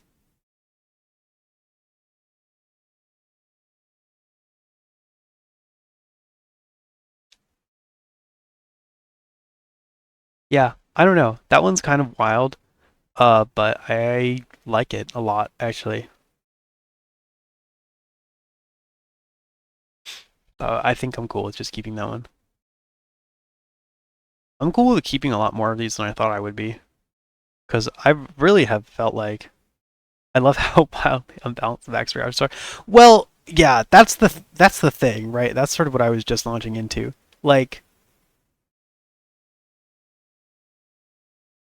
I don't know.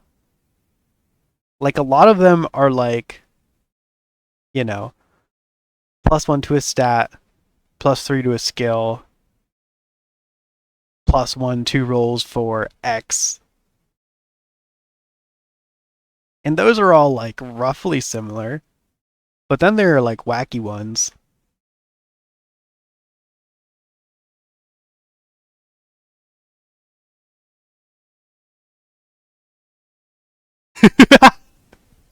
You could get +1 beast morale, or get the ability to absorb someone's pain and bring them back from the dead. Yeah. I don't know. I'm kind of like, I'm justifying it in my head, but like when you say it like that, it does make me talking to myself sound like copium. Um, because I would be saying like, yeah, I mean it's kind of like, it's a low grade useful effect that you get like a lot of the time versus like rarely you get to do something cool, right? Still at a cost to yourself, basically making someone take like 3 less damage, right?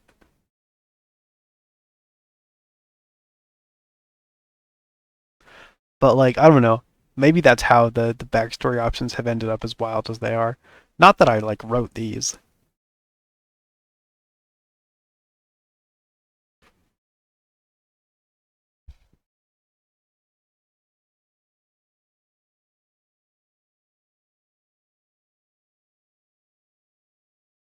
Like it's definitely more exciting, but also like it makes me think of like actually the barbarian table, because like kind of in the same token, like most of the options in the barbarian table are like, you know, relatively boring level up options, right?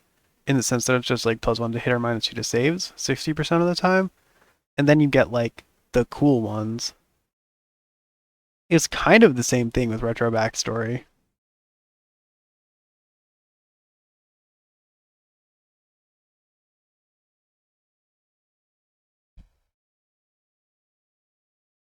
Which, I don't know, I don't hate. I guess I just wanted to prevent it from being too busted. Like I think my one reroll session is too busted.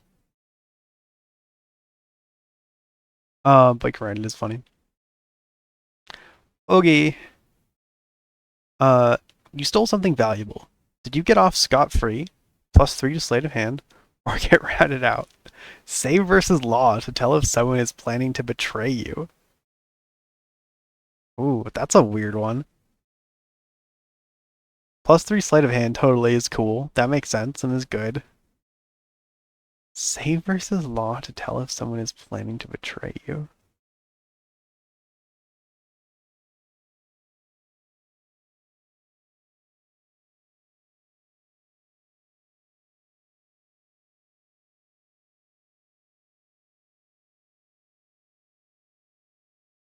Yeah, my very first thought is that this should be once per session, save versus law. It's tell if someone is planning to betray you.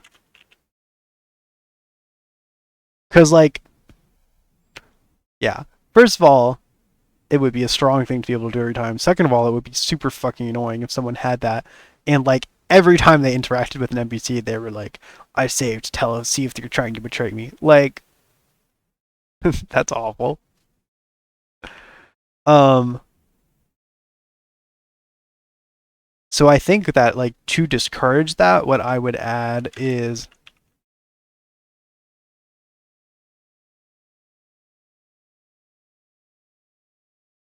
this might make it too long, but this is just what I was thinking. If you pass the save and they aren't, they will know you suspected them.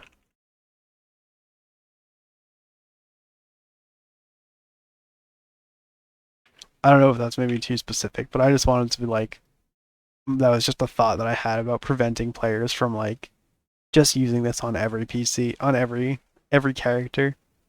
Like you should only use it if you think they are actually are going to betray you.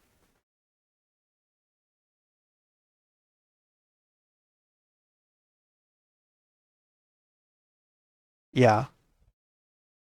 It is a weird one though. I wasn't expecting since the first one was +3 sleight of hand, I was kind of expecting the second one would be like, +3 other skill, but instead it's wacky. Um I'm okay with that one. You killed somebody when you were young. Did you mean to do it? Once per session, mark an enemy to add +2 to your crit range against it. Whoa. Or was it accidental? Allies cannot be harmed by your fumbles. That's fun. That's cool. My first pass instinct is to do you have an overall design goal for the backstory abilities? Um Good question. Um I don't have a super tight design goal for these.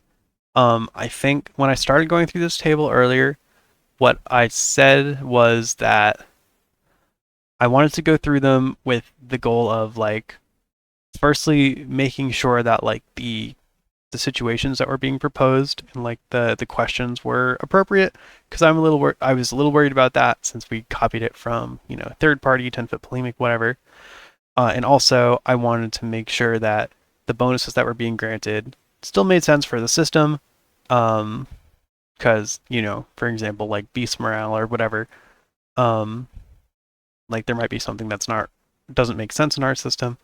And I also wanted to make sure that none of them were too busted.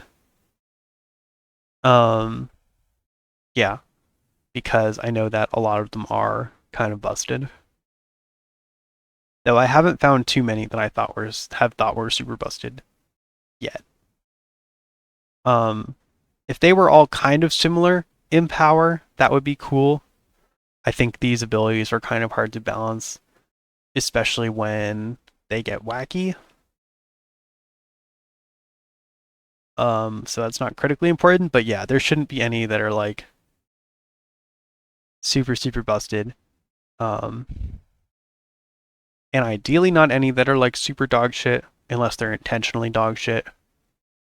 Um, yeah, I don't know. It's okay for them to be a little varied.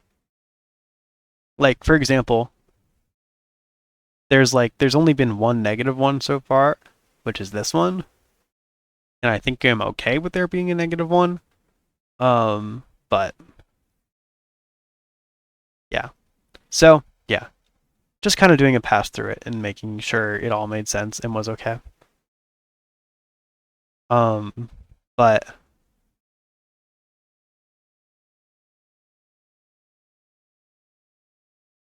I guess the broader goal, which I guess is probably not what you were asking, but since you probably know this, is just to make it so that the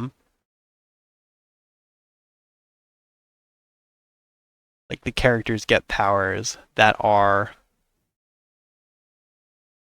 um in line with how the players perceive them. Like they get powers that match their characters, right? Or they get upgrades or whatever that match their characters. Um, which I guess sort of like enhances the type of character that the person is playing.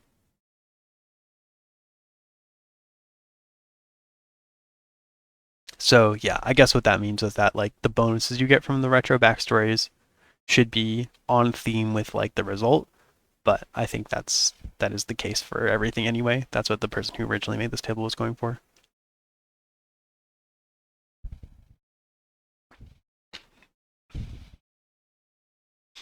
Um,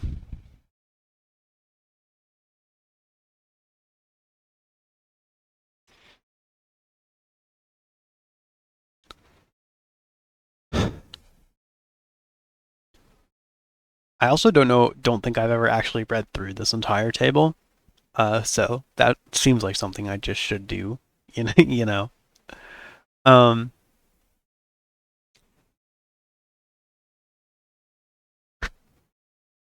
yeah. So 14, I do like. I don't think +1 to your crit range against one enemy once per session is too busted, though it is pretty cool. Um, allies cannot be harmed by your fumbles. That is a good one. I don't think that happens too often, even if you're not playing with the the fumble confirming rules. Especially because I don't think allies being harmed by fumbles happens that often. It's only on like a couple of them. So I think that's a nice bonus.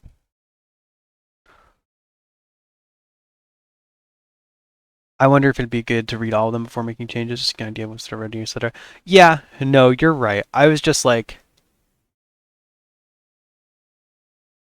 I did think about that, and I did want to go through them. I just wanted to like read through them and um like if there was anything that was really obvious or that I really wanted to change, I would do that, which is kind of what I've been doing, but I have been changing a fair bit. I only have like the one thing so far that I said I would come back to. But you're right. We could try that. We could try and just read through. Um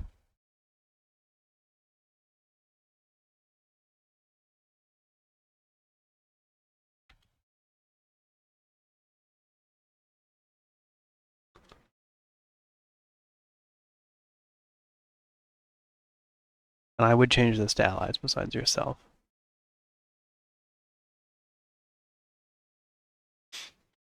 Yeah.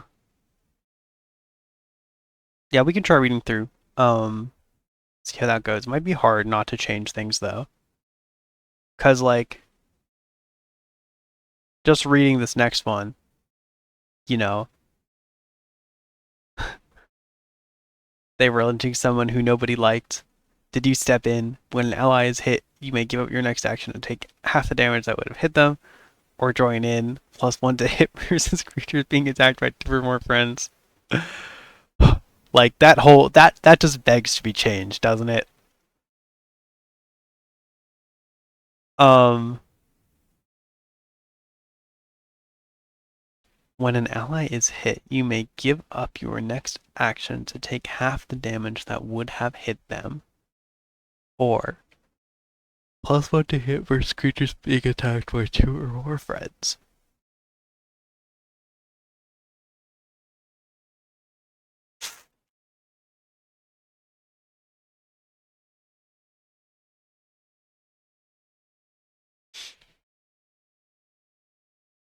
Yeah.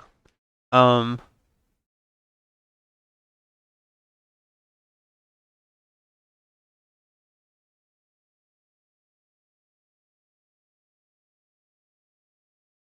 yeah. Yeah, I guess my thought was like mark which ones you want to change but not worry about the deals with the new effects yet. Yeah, that's fair. Um that's fair. I think that would make sense. Because I can get kind of bogged down in the details on them for sure sometimes. Um yeah, I'd be down to try that. I think that'd be good. I would say this whole thing I think should probably be changed in some capacity. The situation should be changed. The first one should definitely be changed, maybe the second one. You were being hunted by someone horrible. Did you manage to hide from them, +3 stealth, or did they find you? Double first fleeing roll after failing a stealth check. That first reward is fine. This one just reads as too niche, but ultimately you should do whatever fits your work style, I think. Yeah, no, you're right. I didn't mean to like acquiesce to what you were saying too quickly. I have worked like that before. Um, but and so yeah, I think it would be good. I do when I am going through these tables like one thing at a time. It can definitely be kind of slow, um, which isn't always great. But I do feel like getting a view on the table in general might be helpful also. So yeah, I don't know.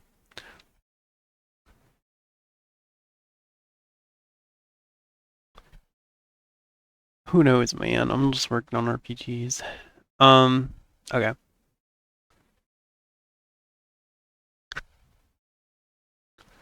Um, yeah, I'll just read through a couple of them. The house of someone you hated was burning down. Did you try to help? -1 damage from fire, or let the blaze burn to the ground, +1 to fire damage. I don't know if that one really makes sense narratively. Um, you know, but it is funny, which is fine. Um, so I don't think that needs to be changed. Uh, something went horribly wrong. Did you try to fix it before it got worse? +1 to actions taken to salvage a situation that's just gone horribly wrong, or step back and deal with the fallout afterwards. One time, survive the results of a cataclysmic failure. Huh.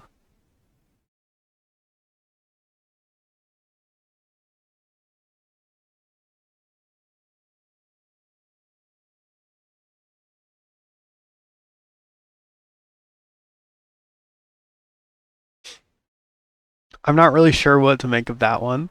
It's kind of cool. Seems very dramatic.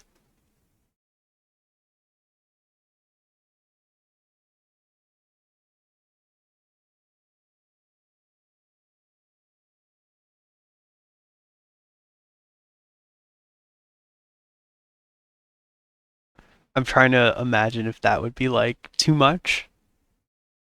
But I don't know. Maybe. My instinct is that is a little too strong and dramatic, but hence the highlight. First one I think is fine. Um, you'd planned it out perfectly, and tonight was the night. Did things go just as planned? One planned action succeeds perfectly once per session. Nope, that's way too good.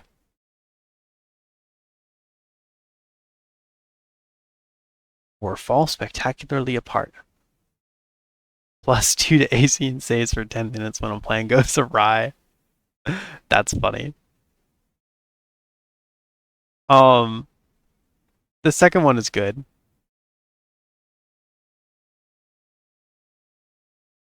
This first one I think is obviously way too strong because one planned action could be like anything. Um, giving us incentives to spend more time planning. Yeah, I mean, depending on the character, right? Depending on the player, right? This could either be like the most busted thing imaginable or just completely useless.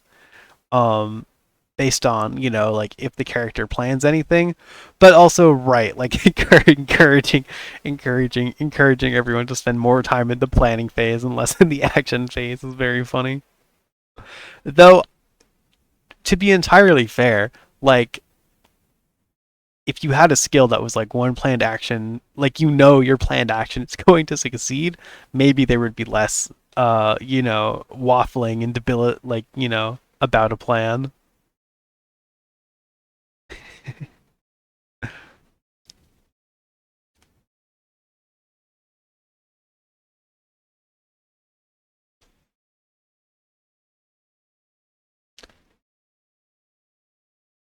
I don't think this would be good, but you are making me think that it would be funny to have like a, you know, for every 10 real life minutes your party spends planning, take 1 point of damage.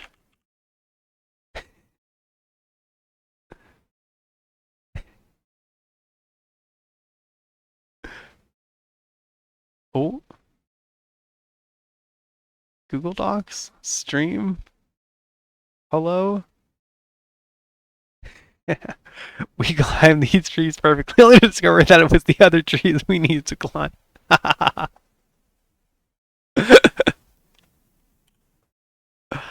Excellent RPG jigsaw trap where I've trapped you in a room with you and your RPG party. Um, blah blah blah. The key is blah blah blah. And every 10 minutes that you spend planning, every character in your party takes 1 point of damage. I don't know. There's something there for sure. That's like a module.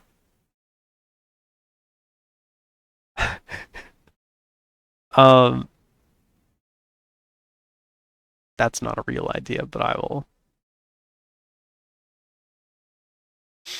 will highlight it because it's funny. You were born under a great omen. Well, this is gonna be good. Was it an omen of hope? Once per session, cause someone else to somehow survive something that should have killed them. Maybe that should just be a base rule of the system.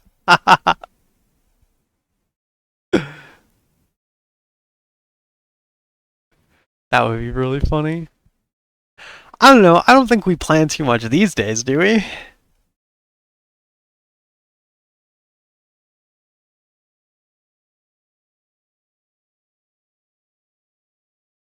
I feel like most of the time these days we are in a combat statistically,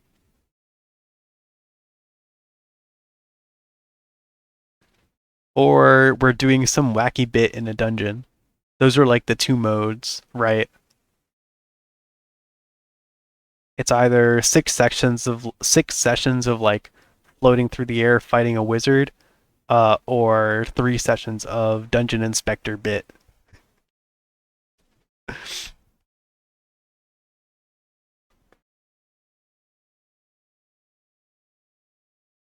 Or an omen of doom. You gain +1 hit die of health for the rest of the session every time a PC dies.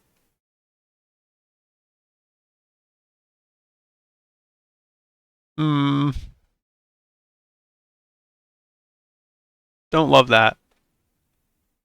This makes me think like I don't know that like incentivizing PC death is a good thing, which does make me think of that other one that I said was good. Was deals double damage against creatures that kill the PC this combat. Though that's a little less exploitable. No, I think we've been fine lately. Not necessarily making progress, but it's usually not because we're just talking to each other. Yeah, yeah, yeah, yeah. Not that there's anything wrong with just talking to your friends. That's the best part of playing RPGs. Um, but yeah, we we definitely have not been making a lot of progress lately. But I think that's mostly down to the sessions just being really short and infrequent. But it's whatever. They're fun. That's all that matters.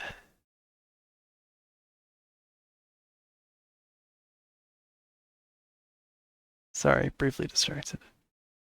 Um, okay. What the fuck?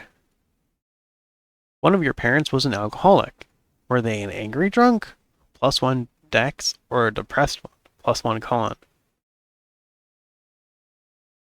What does this mean?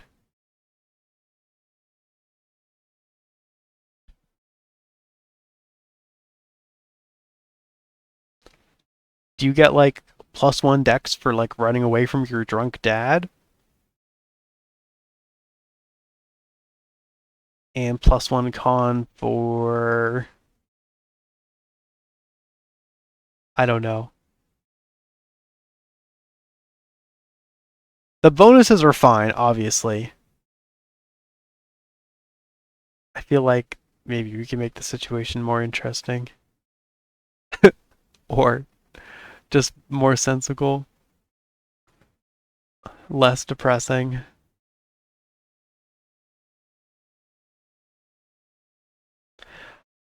Um, you once quit a substance cold turkey.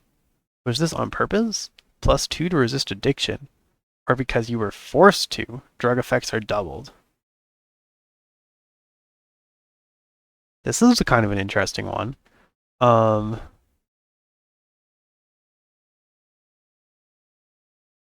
yeah.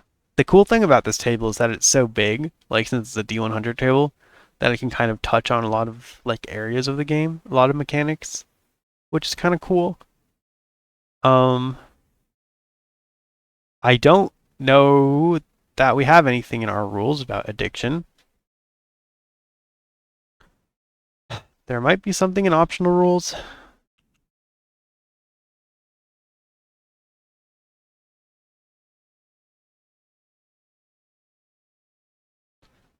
Mm, do we have any tables of random drug effects yet?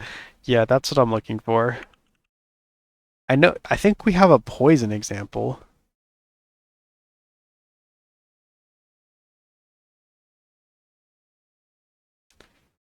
Oh, okay, this is what I was thinking of.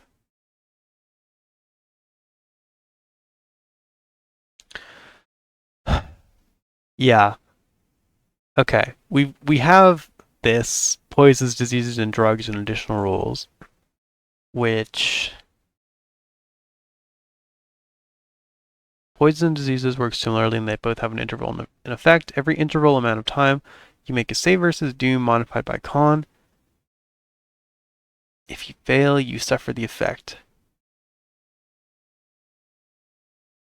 Usually after a certain number of intervals or iterations, the deleterious effect abates.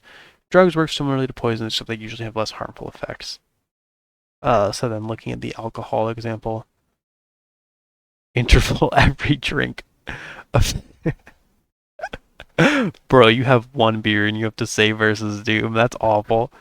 On a number of failures equal to 1 plus con mod min 1, the character is drunk. Oh, okay. Because you after X failures, you become drunk. The character is drunk and suffers -2 to hit, -2 to all saves, and loses their dex bonus to AC. Okay, that's funny. Um, yeah. Anyway, going back to the retro backstory. Yeah, +2 to resist addiction just doesn't make sense. Like there are no addiction mechanics in our systems, and like I don't know. Like I think it's kind of okay to like mention stuff. Pain spheres hit different. It's kind of okay to mention stuff that you don't have in your system because like I don't think the expectations are necessarily that you will have rules for every possible situation. But if you are in a table and you are like +2 to resist addiction, it does kind of feel like it should be mentioned somewhere in the rules. So yeah, there should probably be a note about that. Um, Drug effects are doubled. That I mean, that one's fine. That one's kind of funny. But it might require a little more info on like what drugs do.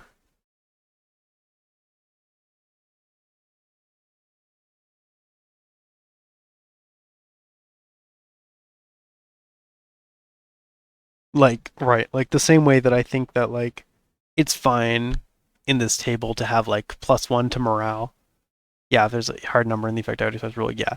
Yeah, like it's fine to have like the +1 morales in this table, but that's also why we need a section that mentions morale in our rules, even though like I feel like it's pretty standard how it works, and I don't really have anything like, there's nothing that I was planning on changing about how morale works in bat. Um, yeah.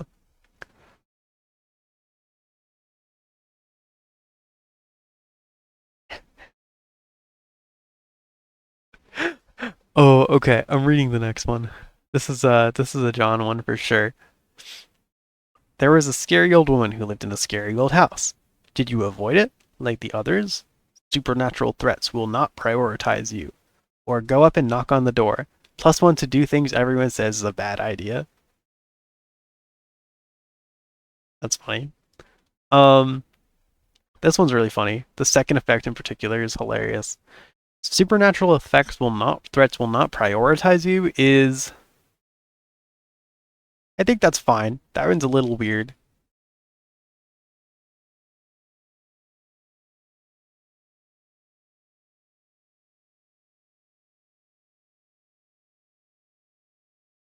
We really need that second one. Yeah, that's what I'm saying.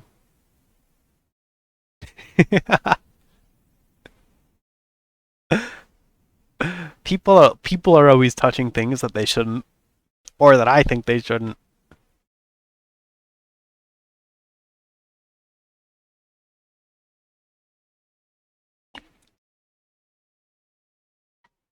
Um,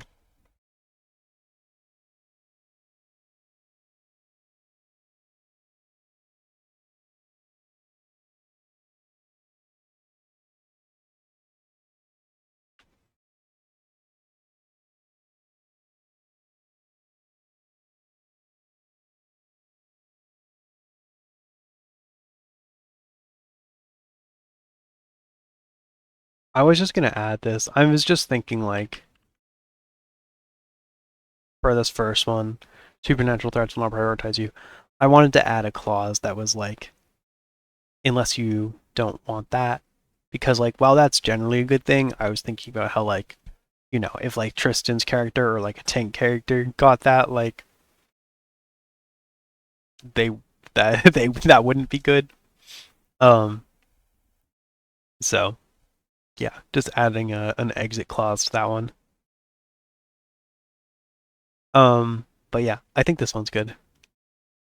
Ah, damn, I made a change. My bad. I'm reminded of that Lamentations of Flamers module. I think it was where we carried a curse skull to some random's house. Oh my god, yeah. God, I don't remember what the name of that module was right now. But yes, I know exactly what you're talking about. Yeah, and then John stabbed like someone else through the chest or whatever because they were trying to get someone to touch the skull. I think Tristan ran that. Yeah, that was a good module. God, I should run more Lamentations modules. Man,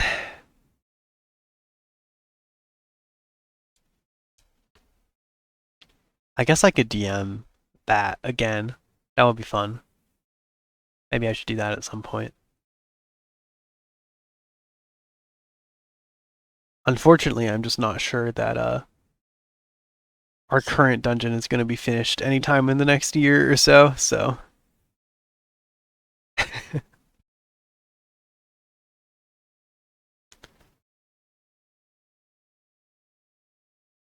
suppose the character that would want that exit clause wouldn't be likely to have that choice in the backstory chosen for them. Yeah,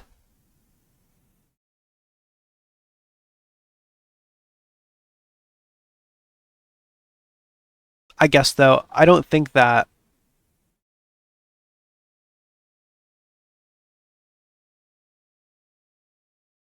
Hmm, I don't know if that's necessarily true here, since this is like for tank characters generally.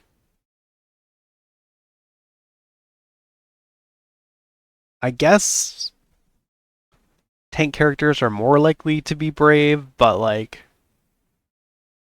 I don't know. Not that you shouldn't add it or anything. No, no, I see what you're saying. And like I just feel like it's speaking to like a different aspect of their character than like their you know, not it's not necessarily the same as their like, combat archetype or whatever. Um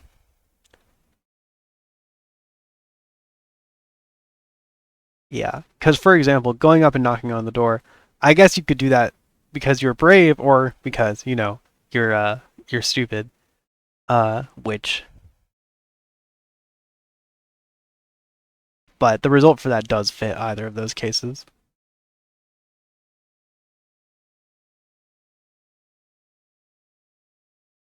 I don't know. I'll highlight it and I can look back at it and see if I can think of anything that fits better. Um, you did something incredibly reckless and impressive. Reckless and impressive. Okay. Was it to prove your bravery? +1 strength. Or because you were egged on by others? +1 dex. Okay, +1 strength makes sense. I don't really know if +1 dex makes sense as a reward here.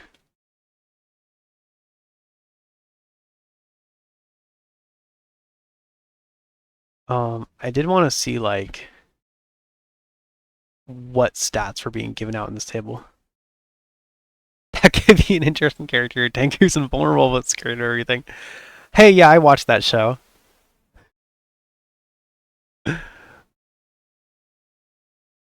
That's yeah, yeah, yeah, Bofuri. Yes, that's what it's called. Um, or probably like three other isekai shows. I don't know. Um,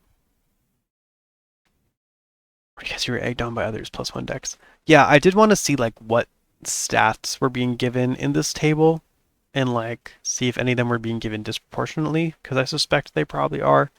I'm probably not going to do that right now, but I don't really think dex makes sense here. Um, oh, this must be the one that I got. You nearly died doing something stupid. Did you survive by pure luck, free reroll once per session, or because you saw it just in time? Plus one to saves to avoid things.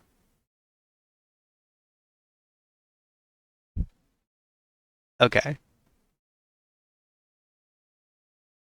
Yeah, this is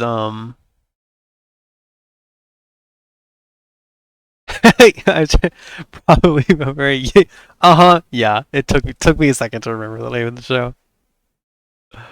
Oh, that was such a cute show. I love the furry.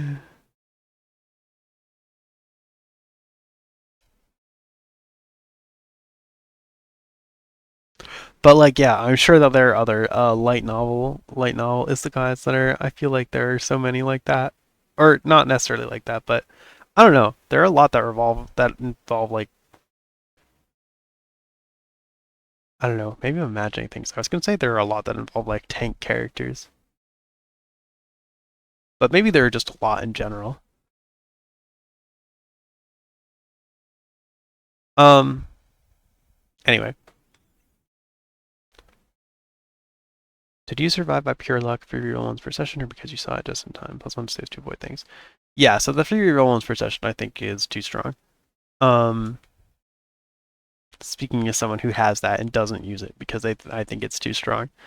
Um, plus one to saves to avoid things. That is kind of fine, I think, because like saves don't happen too frequently anyway. Um, but I think that is a useful bonus. Though obviously, in comparison to one free reroll, is significantly worse. So yeah. Anyway, this first one should change. Um, you pissed off someone powerful. Did you confront them at will, force a creature to prioritize you, or talk them down? Once per session, de escalate a verbal confrontation. Whoa.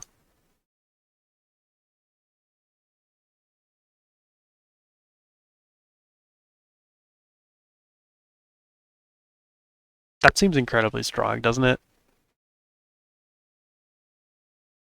I think this should probably be like,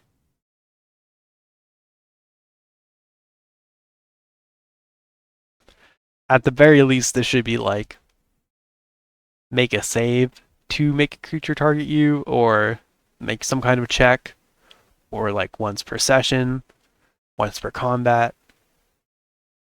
Um, once per session, de escalate a verbal confrontation. I don't love that because, like, this kind of goes against like the role play versus role play OSR thing where like you are allowing players to solve a situation that they should solve via role play with like a role or like a skill, right?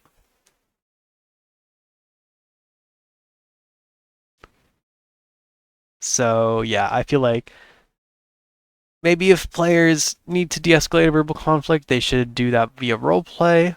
Um, and not just have a skill that does it for them for free. So yeah, I would probably change that one.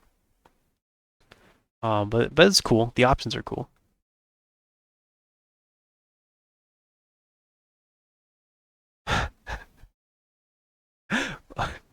Okay, you got. Sorry, I keep reading ahead and then laughing silently to myself, but I should just read it out loud when I'm reading it the first time. You got in a fight with a lifelong friend. Did you apologize and make up? Gain a good friend in the town or city of your choice, one use, or fall out with them forever. It turns out that somebody you don't know here is your estranged buddy. Wait, John? Up to you whether you've forgiven each other by now. One use. That one rocks. That's awesome. I love that one.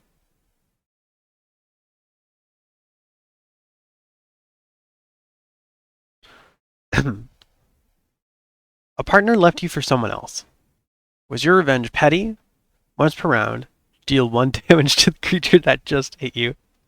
Or brutally honest, deal an automatic crit against the creature that first takes you to 0 HP in a session.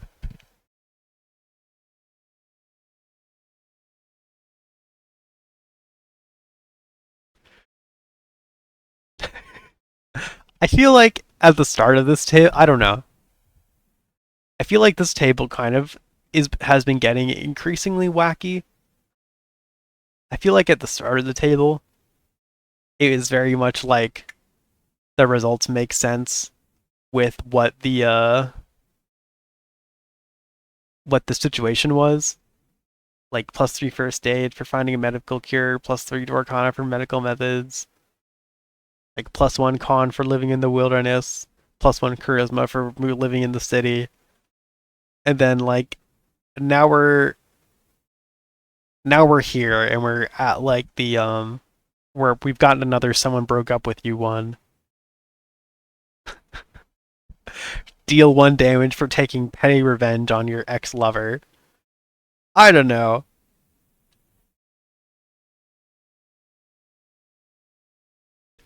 I think this one is funny. I think it should be looked at. I think looking at it will take way too long.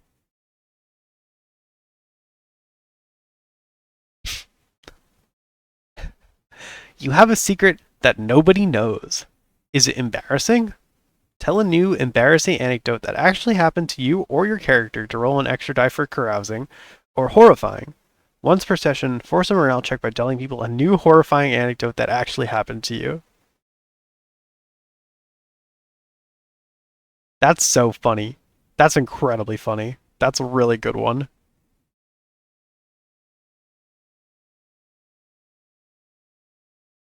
I think actually that second result,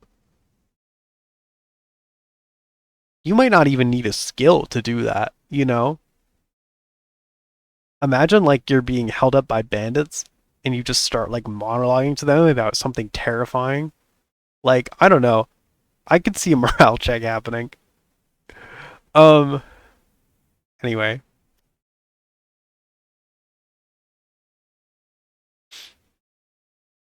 this one's good. Um you're in love with someone in the party.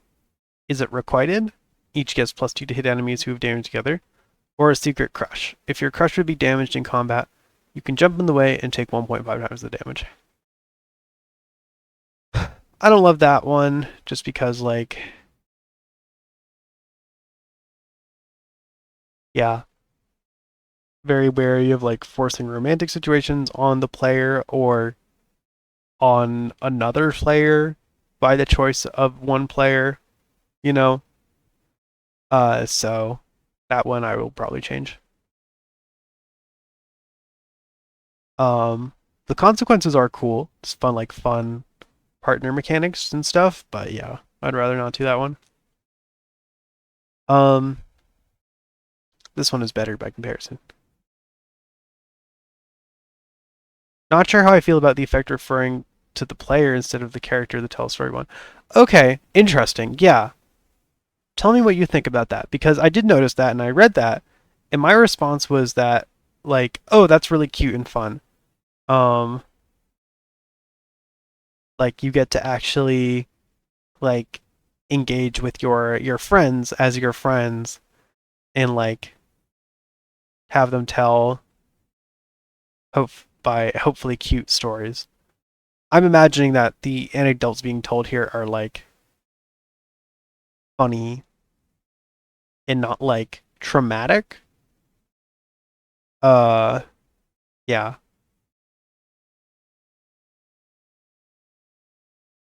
but I could, yeah, I don't know. What were you thinking about that?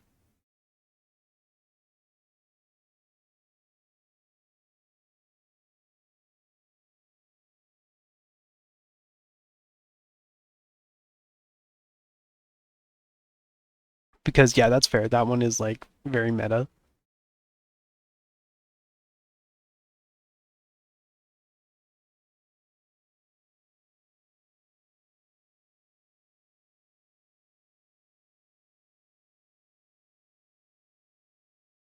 I mean, yeah. I mean, you also, I guess you don't want to like, you obviously don't want to be forcing players to be like, to tell things about themselves when they don't want to.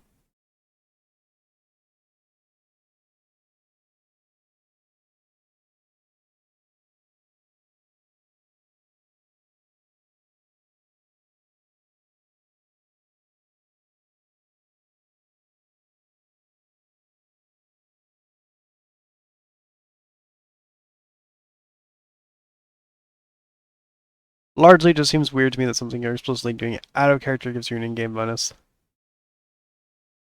Yeah, that's fair. I guess I was mostly thinking like, I guess the way that I was imagining this going was like, you share like an embarrassing anecdote that happened to you, and then like,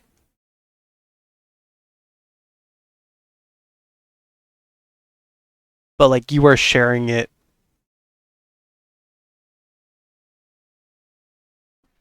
Sorry, my ability to speak just kind of fell apart there. Um,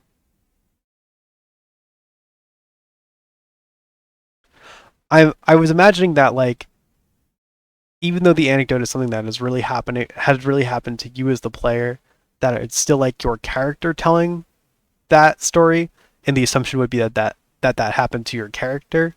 It just is also a real anecdote of something that happened to you as a player, which just kind of makes it funnier. But then if that makes sense,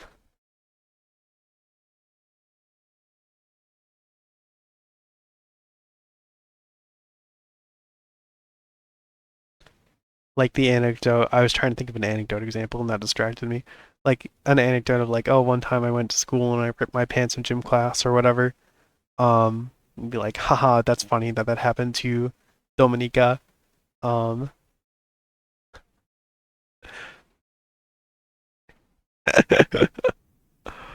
oh, silly. But yeah, it is. That's fair.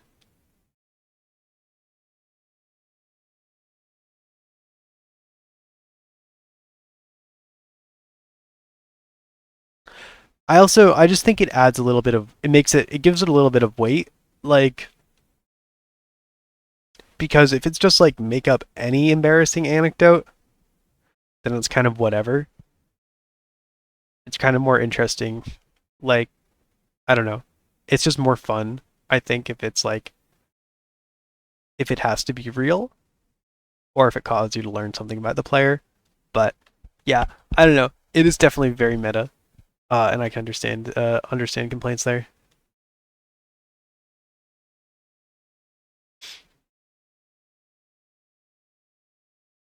I have highlighted it.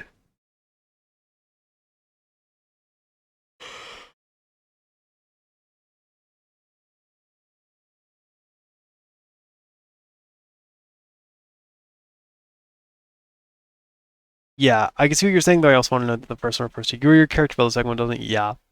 No, you're right.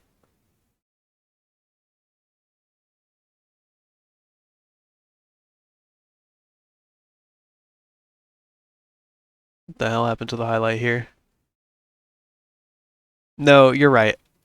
I think that's a good point. It should probably be revisited and standardized. Um, yeah, no, I agree. It is weird. None of these other ones, at least so far, have referred to like have a meta requirement. So okay, I'm just gonna read one more. You've grown to be close friends with someone in the party. Are you buddies? +1 to each other's rolls when next to each other, or friendly rivals. When they rolled the maximum success on something, you get +4 to do the same thing.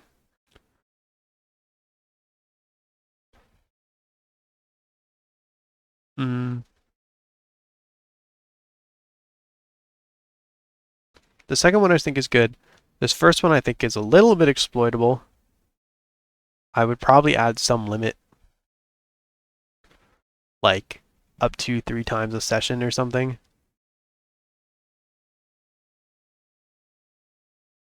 Yeah, I'll probably feel a bit different like 5 others are also. Yeah. Yeah, and I guess that would be the benefit of reading through the table first, because first that being the one. Yeah. Yeah, and I don't know. I don't know if there are any others that are meta. There are like 70 more entries in this table.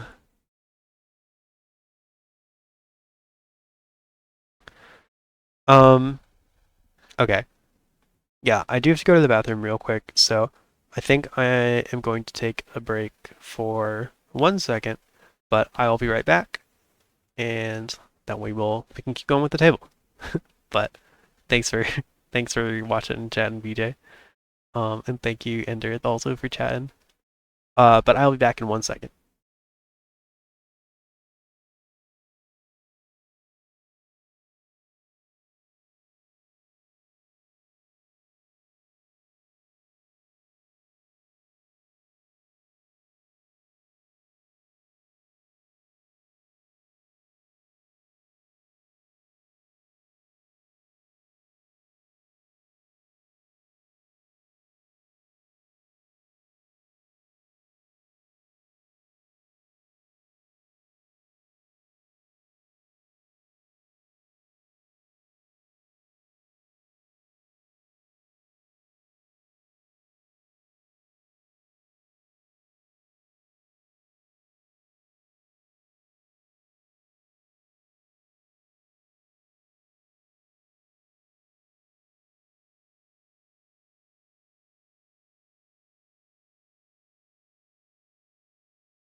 That's the wrong scene.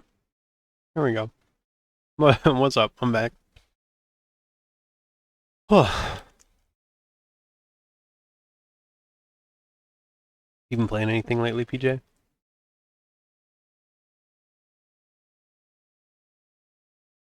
Any good video games? Trying to think, what have I been playing?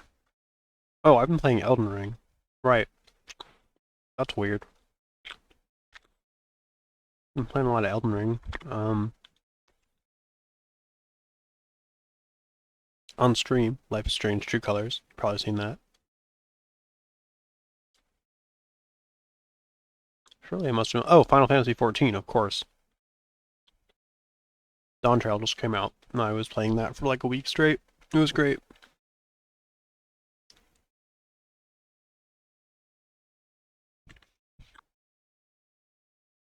Good expansion.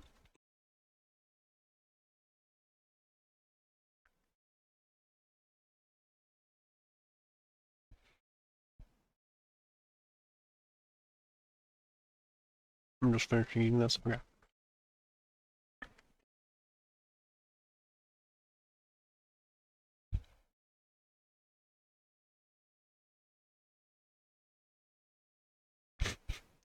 I guess, I don't know. I feel like I should say something coming back. Welcome back. Hello. I don't know if you're watching. What we're doing right now is going through this table. That felt kind of weird. I don't know. Never mind. I'm just gonna keep going through the table. Um. Okay. This one, yeah. This one was fine. I was just saying I wanted to add a limiter to this one. Um. You owe someone in the party a great debt. Did they save your life? Once per session, when they're nearby, drop to 0 HP to heal all their negative HP. Or your soul! +2 to saves versus chaotic magic when they're nearby. Hey, that's kind of fire.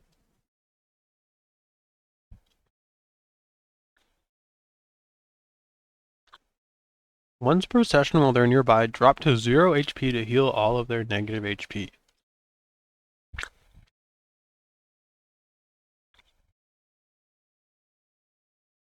I like that. +2 to saves versus chaotic magic when they're nearby. Yeah. I think just versus chaos, but that's a good one. I don't really feel the need to change that. Um, you were embarrassed in front of all of your friends. Did you make a graceful exit? +2 to stealth checks to evade? Wait. Oh, we have evade now.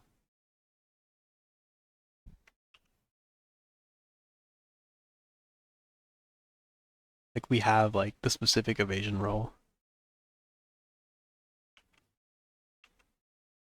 Evade.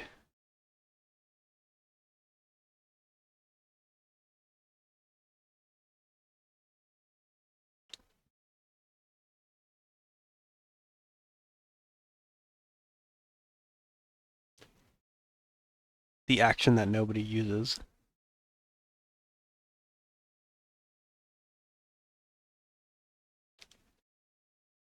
Use an action when in melee range, but an enemy to meld into the chaos of combat. This enemy cannot target you until your next turn.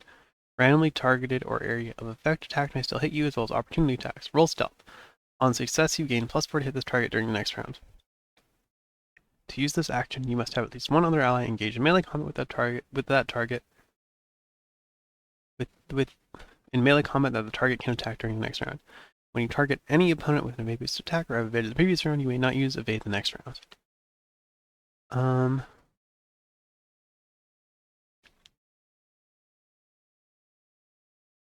Just reminding myself that was.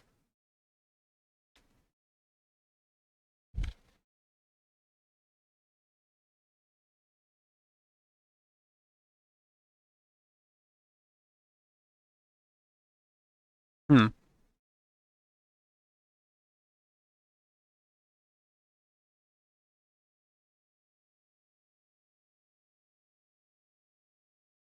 Yeah, so I guess this would just be +2 to evade.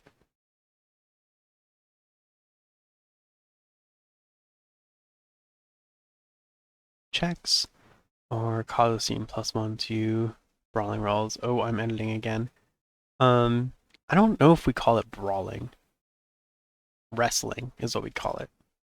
I feel like there is some inconsistency between brawling, grappling, and wrestling here in these rules, but we can change it little by little, I suppose. Yeah. Okay, cool. I think that's fine otherwise. Evade is kind of something that is not used very often, but I don't know.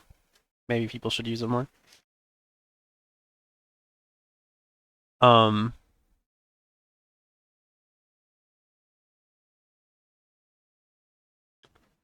I mean, it's kind of good in the same. It's almost exactly the same as aim, right?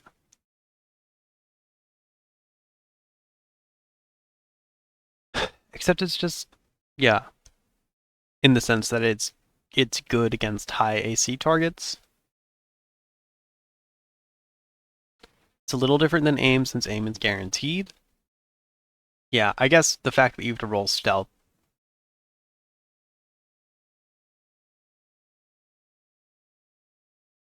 kind of makes it hard to use. But yeah, I don't know. That's a different subject of making evade good. Okay. You ran away from home. Did you come back on your own? +1 spirit? Or did they have to bring you back by force? +1 strength. Um, okay. The +1 spirit makes sense. Like wisdom, you know, you dealt with it. Or did they have to bring you back by force +1 strength? And then you fought your way out of that house. That's fine. Um, it was the hottest summer anyone could remember. Did you go outside out into the baking sun? +1 con. Or stay in the shade? +1 spirit. Yeah, that makes sense. Wisdom for staying in the shade. Con for subjecting yourself to the elements. Um, it was a cold, cold winter, and people were suffering. Did you give what little you could? When eating to heal, can grant your healing to someone else instead, or hoard it all to ensure your survival. You can eat 2 rations instead of 1 when you take your break. Huh. Those both seem strong. I feel like these are cool effects, but I would probably add something to this first one, like grant half your healing to someone else instead. Into the second one, like, you know, maybe like a once per session type thing. But limiters aside, I think conceptually these are cool, and this is a cool question.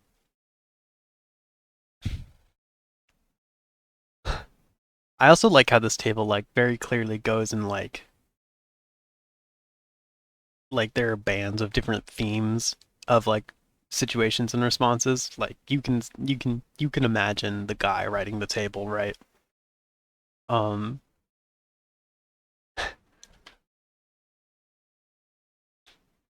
like we go from hottest summer to cold winter, people were suffering, to starvation, to disaster. Anyway, um suddenly nobody had enough to eat. Did you share what there was evenly? Everyone's everyone gets +1 HP from eating to heal when you're around, or give a little more to those most in need. People gain double HP from food you've given them.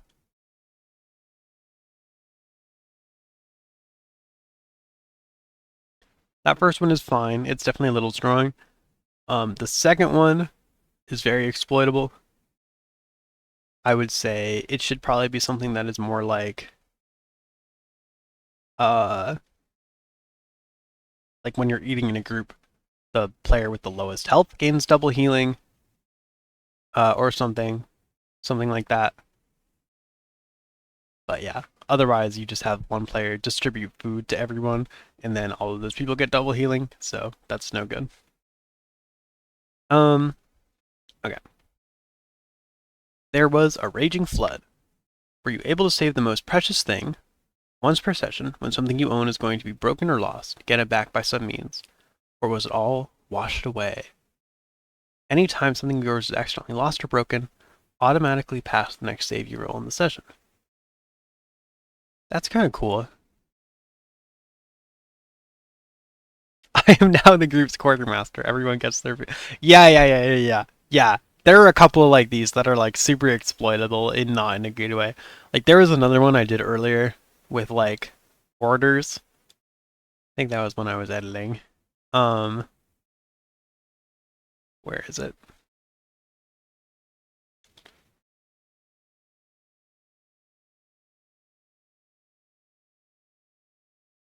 It's been one of like the first 7.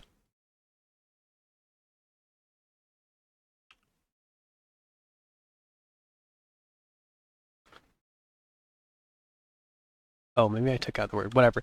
But yeah, it was like you can order someone to do every time you order something to do something, they get like +1 to the action, and like that is A, super exploitable, and B, super annoying. So I changed it. Um. Anyway,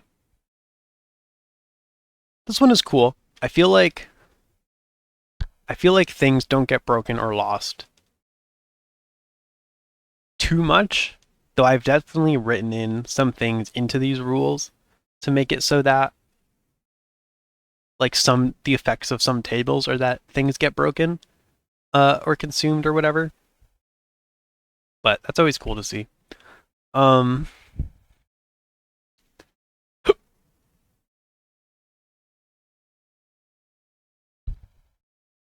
I would say like the first effect seems like mildly strong, mildly good, and I don't really like that it like trivializes like a cool thing happening, like things getting broken or lost, but it also is not something that happens that frequently, so it's kind of fine. Um I like the second one. Anytime something of yours is accidentally lost or broken, automatically pass the next save you roll in the session. That I think just kind of feels nice. Um that you get a freebie when something bad happens to you. The crit fumble tables can break stuff. Yes, yeah. That was like the primary thing that I was thinking of. I think that's most of it, honestly. Because besides like the weapon breaking thing, which is on like which is like the worst fumble result, I think. Um, I think there is also like a break stuff in your inventory result.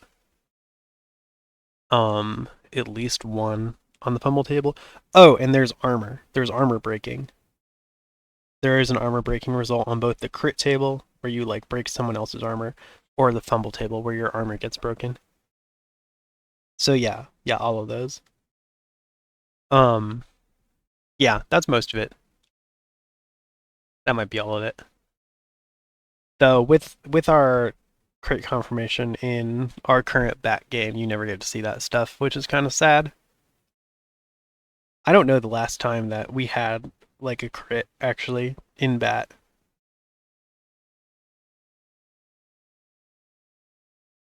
I don't remember one happening for a long time. There might have been a fumble in the last combat, but I think it was just one.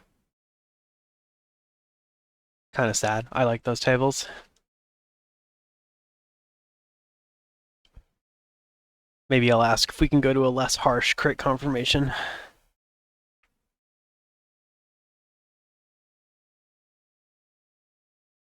What the hell? Sorry, my chair is stuck on something. One sec. Okay, we're good.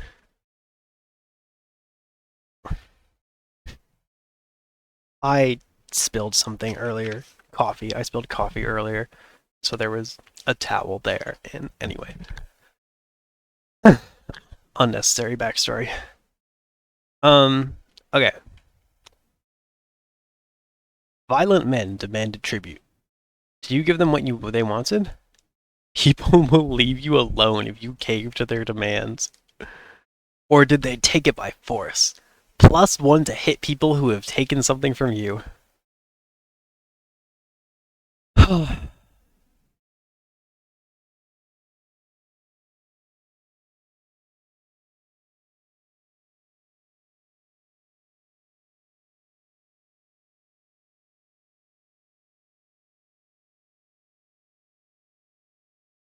um,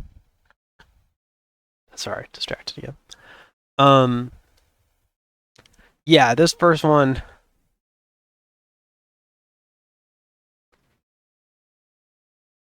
again, is a little bit too much mechanizing something that I would rather people roleplay, or like the DM roleplay or whatever. +1 to hit people who have taken something from you is funny. That's a good one, and I would have appreciated it personally, given that we had a whole plot arc about trying to steal my boat back or whatever. That was fun. Um, good motivator for a plot line.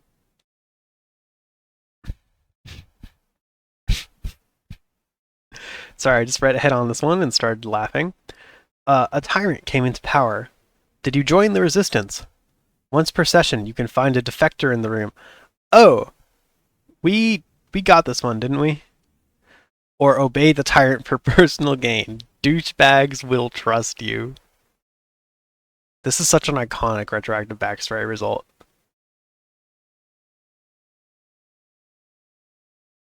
Because first of all, this second one is extremely silly. Second of all, we've definitely talked about the once per session you can find a defector in the room thing before.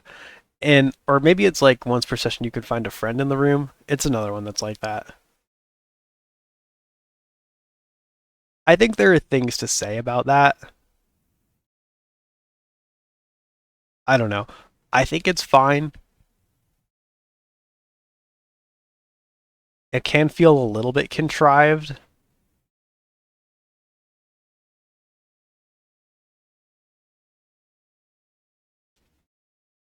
And like if people are using it every session, it can be kind of like a lot. And also like just getting allies for free frequently is pretty powerful, but like yeah, I don't know. It's also cool. So, but yeah, maybe there should be a little more mechanical information behind douchebags will trust you. Um, though that's just a funny thing to write on your character sheet. So points for that. Um, you fell in love with someone you shouldn't have. Were you prevented from being with them by age? Weird retro backstory topic here. +1 AC when protecting someone younger or older than you, depending on backstory details, or by honor. +1 AC until you commit a dishonorable act per session.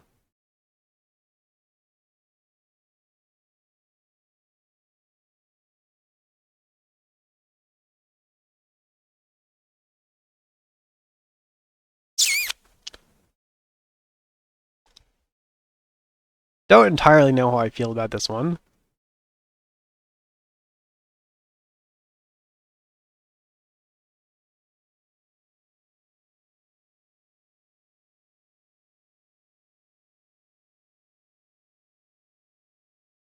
Because, you know, my reading of this is basically like 50% of the time you are asking your players to tell you a story, or you are asking other players to come up with a story about how someone else's character fell in love with someone who is like underage, which is like maybe not great.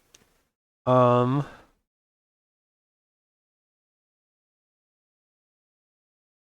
by honor is fine. +1 AC is quite strong. So I feel like this one could be edited.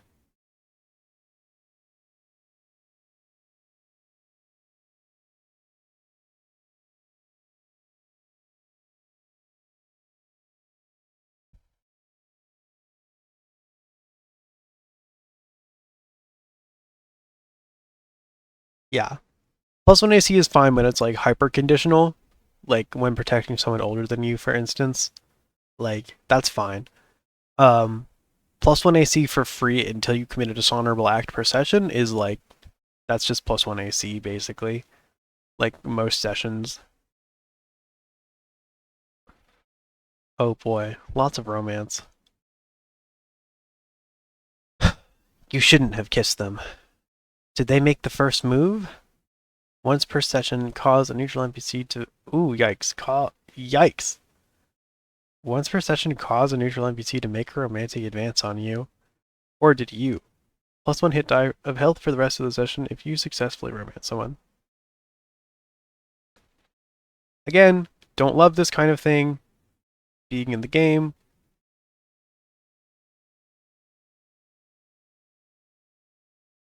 Yeah, don't love that one. Kind of cool.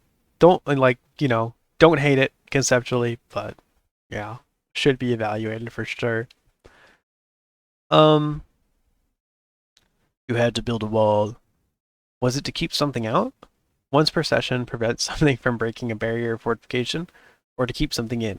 Once per session, something you've plausibly trapped won't escape this session. That's a weird one.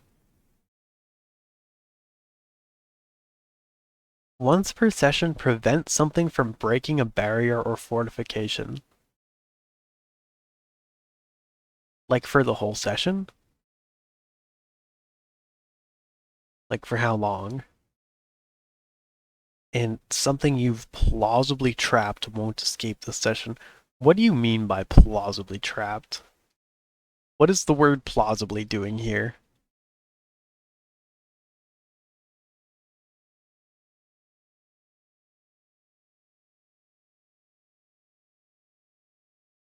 I guess to avoid players uh like using this in like patently ridiculous ways, like tying a piece of string around someone and being like, I've trapped you, you know.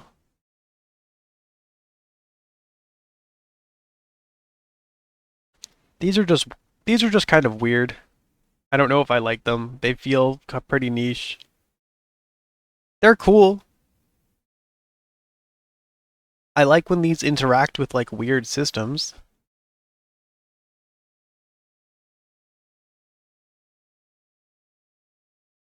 Yeah. What the fuck? You were starving to death. Did you eat the bread the beggar dropped? Maximum healing when eating to heal. Or give it back to them. Plus 1 to reaction rolls with the destitute. Huh. Maximum healing when eating to heal feels like it could be reduced a little bit. Maybe like plus 1 healing when eating to heal. That also feels like a weird reward to give for an action that is kind of questionable. I don't know. I guess eating food that someone drops when you're starving to death is fine, but like if they also, I don't know, is weird. Eating the bread, the sprinkle salt on the ground. Everyone knows dragons can't cross salt lines.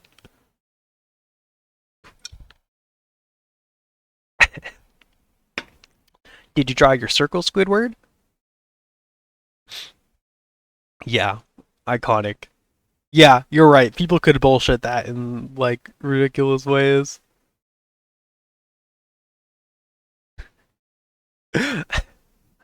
I make hand signs to create my spirit barrier.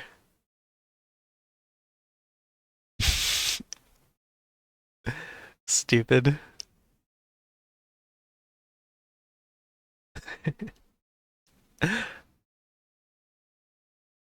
I'm trying to imagine. Can you think of any time that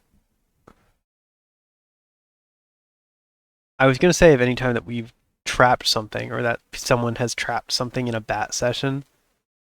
I guess I mean I guess we kind of just did that with the troll. We trapped him in that corridor. Okay, but a mime wizard who creates invisible walls would actually be sick. Oh fuck, you're right. Do we have any invisible wall spells? I don't think so. Okay. Adding that. Hold on. That's a good spell idea.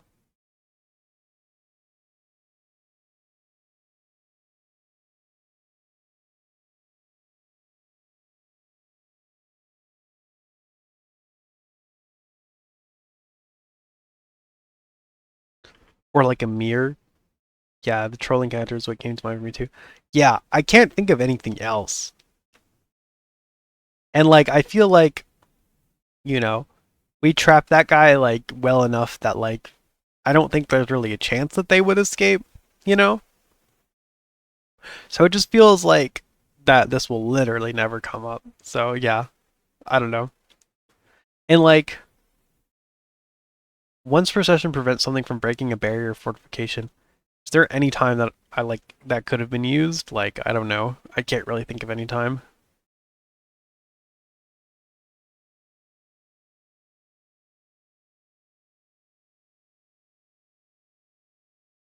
Yeah, I don't know. Um, oh, philanthropy mentioned. You were destitute. Did you turn to begging? Oh, right. I wanted to highlight this too. Feel like you could reframe this. Oh, I want to say you discussed traveling the Giga Ferret. Can't remember if you actually went through it though. Right. No, that's true. I did suggest less. Yeah. More like yeah. We did talk about ways of like either like setting like a trap for it or potentially trapping it. I don't think it was something we actually did. But you're right. I think we did talk about that. And I think Gabe has tried to set traps before. Not which is not like trapping something. Like they mean like boxing something in, not like trapping something by setting up a trap. Um though I guess if your trap is like a pitfall trap or a sorry, yeah, my terminology was just getting weird there. Or like a snare, that would apply. Um, but yeah.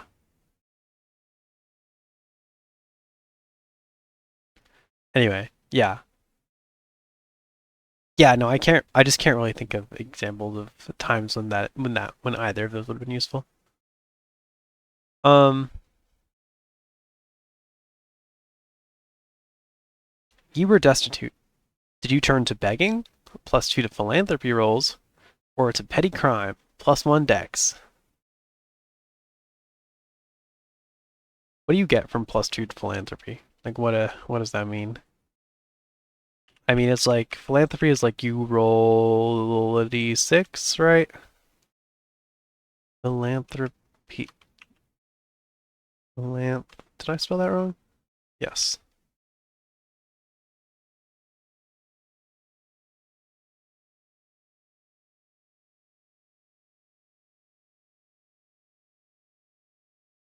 Oh, is it a? Oh no, it's a 2d10.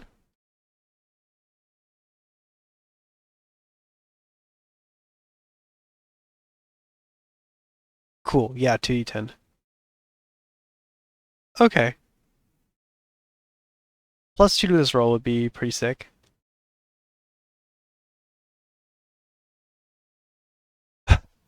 You only really get to do philanthropy if you're rich, but once you get to the point where you have an established character, philanthropy is like maybe the best option for turning golden dex speed. So yeah, I like that. Or petty crime +1 dex. +1 dex is very good. But that's fine. Um, they were completely obsessed with you. Did you feel adored? Henchmen standing next to you are immune to morale. Like they won't run away. They don't make morale checks, is what they're saying. Or afraid. Run away as fast as possible from an enemy that targeted you last round to force them to switch to another target. Kind of a weird one here.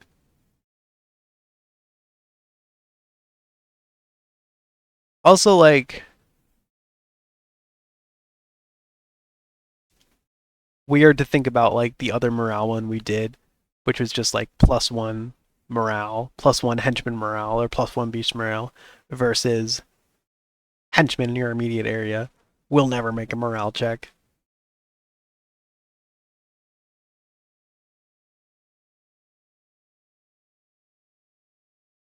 This one is kind of funny. The run away as fast as possible one.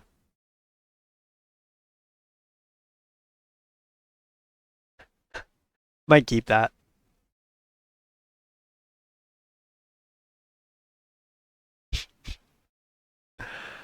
Um, you suddenly had a lot of money. Did you give generously? +1 spirit. Or spend it all on yourself? +1 int. Giving int for that is wild.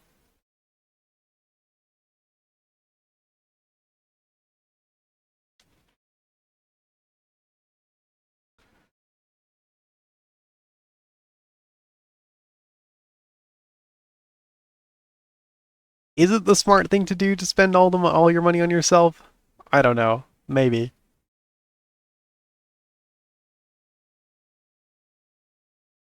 Worth thinking about. I don't know if there's like a better stat, but it could just be another bonus. What is my being selfish stat? I guess maybe int. I don't know. Um,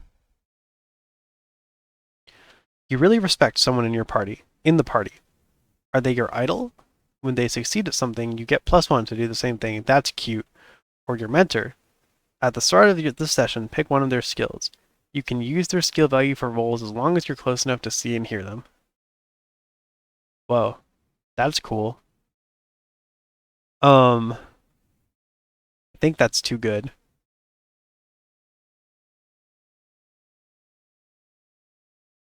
It reminds me of, I'm pretty sure Specialist has something like this.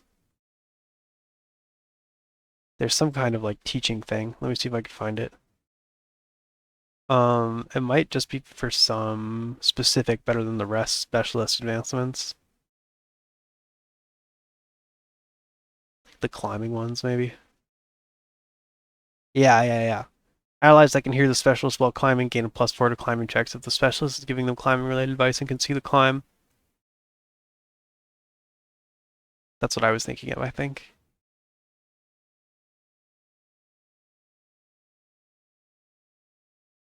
Scanning these, see if there's anything else like it. Man, specialists are cool. People should play specialists.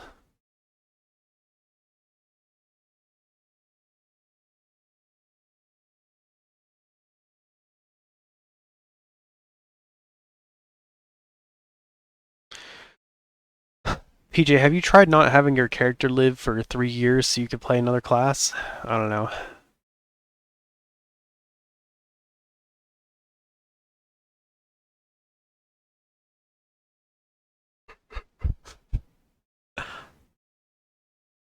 Do you know how long Dominique has been alive? I feel like every time we talk about that, like we've been playing for so much longer than I feel like we have been, you know? Yeah. This is why we need to do this is why we should do more one shots so you could try other classes. I guess that's why we did the bat tests with like Snake Temple and stuff. Those were fun. But I guess people are less available with Tristan being in school now and stuff, so but I don't know. It'd be cool if those resumed at some point. Um anyway, yeah. I think I would probably change this to be like they can give you a bonus to skill rolls that you make, kind of like the specialist thing. Probably shouldn't be you've used their skill value in case their skill value is really, really good. Because that, yeah, that would be quite strong. Um,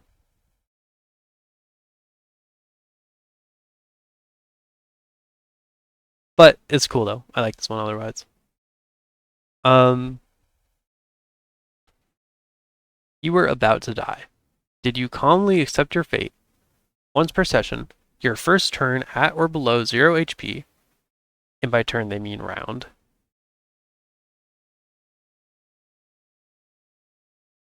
You may choose to lose consciousness and regain 1 HP. Or rage against the dying light. +1 versus unconsciousness rolls. Your first round at or below 0 HP, you may choose to lose consciousness and regain 1 HP.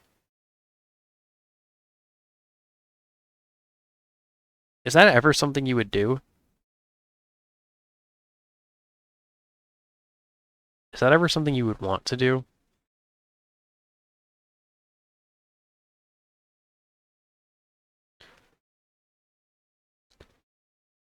Because, like, all that's going to do is make it so that you have to be healed for, like, 2 points less, right? Which is, like, fine. But, like, I don't know. If you get attacked while unconscious, you're fucked anyway. So it doesn't really matter if you're healed or not. Um, and if you're at 0 and you go to 1, like, this effect makes you lose consciousness anyway. So that doesn't really help you very much. Than if you had just tried to act and lost consciousness at 0 HP.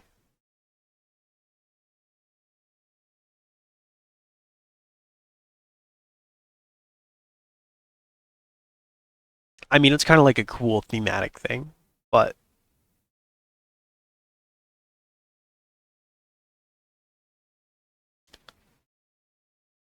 yeah, I don't know. We're thinking about +1 versus unconsciousness rolls is cool. And obviously, raging against the dying of the light is cool.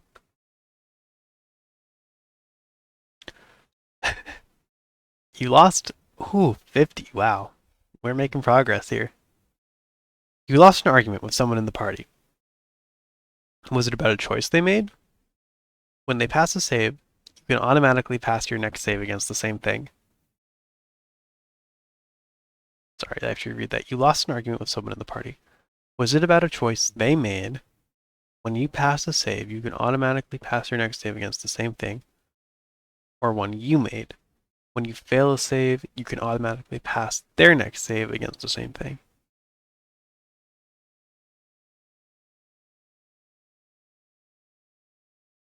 I'm trying to parse this.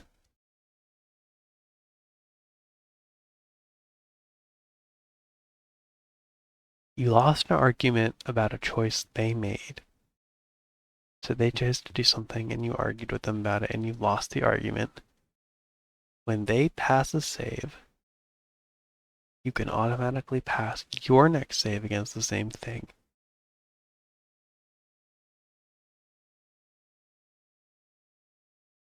I'm trying to like make these make sense with the choices. So this would be like the choice they make when they pass a save. But then you get to pass your save? Or one you made? You made a choice and had an argument with someone about it and lost. When you fail a save, this is you being wrong in the argument. They can pass their next save. That's them being right, I think. I don't know. I find this first one at least hard to parse.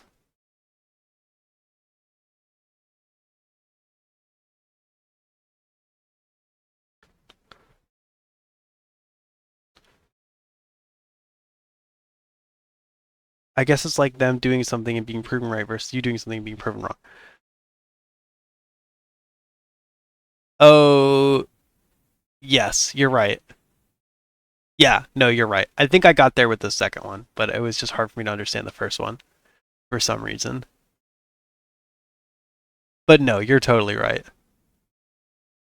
I feel like maybe the wording could be approved, assuming it's not just a me thing. But conceptually, that's cool. Yeah. No, I like that one conceptually. It's just a little confusing. Um, okay.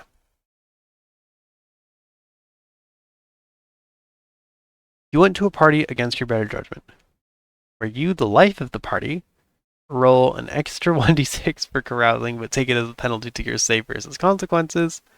That's fun. Or did they laugh at you? Double XP from carousing when you fail your save versus consequences. Double XP from carousing is kind of crazy.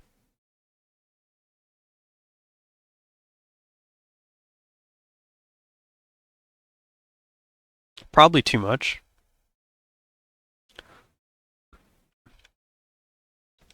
I'd have to check the carousing rules to remember what rolling an extra 1d6 means. Oh, that's like the amount of money.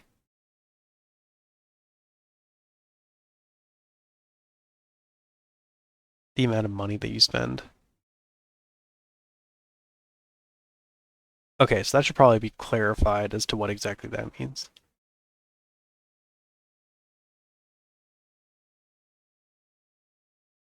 Because I assume it's like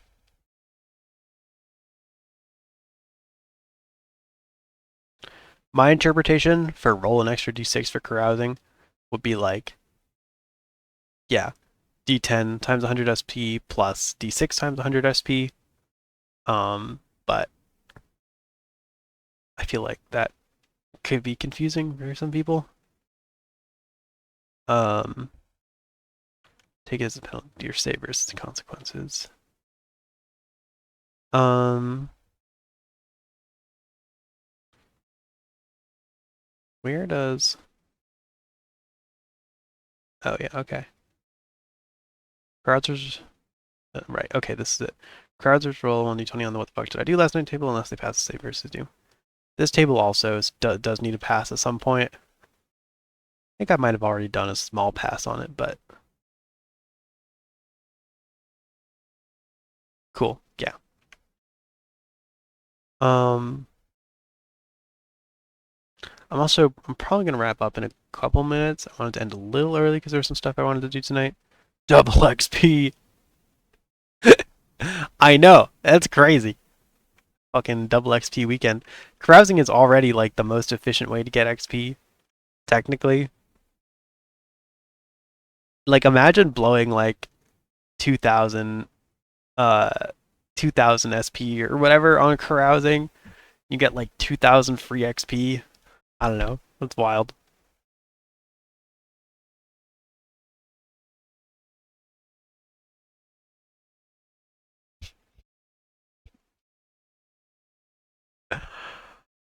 Still think it's a really funny idea to offer double XP weekends in RPGs to get people to play with you.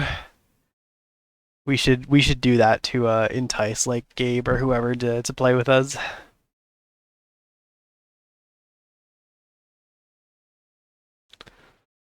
But like also like totally trivializes the failing your save versus consequences. Like, yeah, oh no, I've woken up in a local temple having defaced a statue. That's so horrible, but I've also gotten 2000 free XP. Um you did something you'd sworn never to do. Were they disappointed? Each session, you can cause yourself to automatically pass an attack, a save, and or a skill check. Once each. You get -2 to that type of roll for the rest of the session. Or impressed. Each session gets +2 to your first attack, save, and skill check for that session. But 2 times 0 is still 0. I don't think you need the pass. Yeah, okay.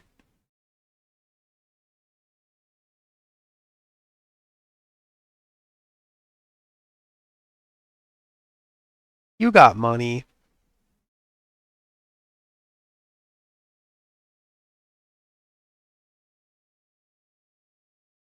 Cool. Okay. You don't not get XP when you don't pass that save.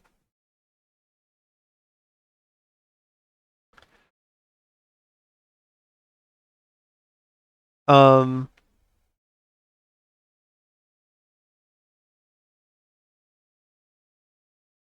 yeah, this I don't know how I feel about this one. This seems like a lot. Regarding double XP weekends first. Oh, okay. That makes sense. Hey, that's not true. We get, 5 XP per skeleton. Um I get 85 XP for mapping. That's something. Uh, you surely get XP for something.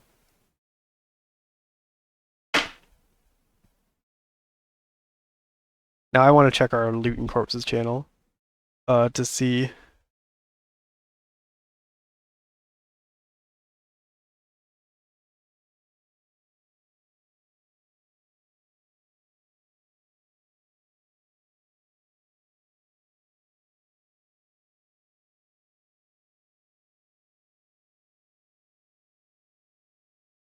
Yeah, not looking great.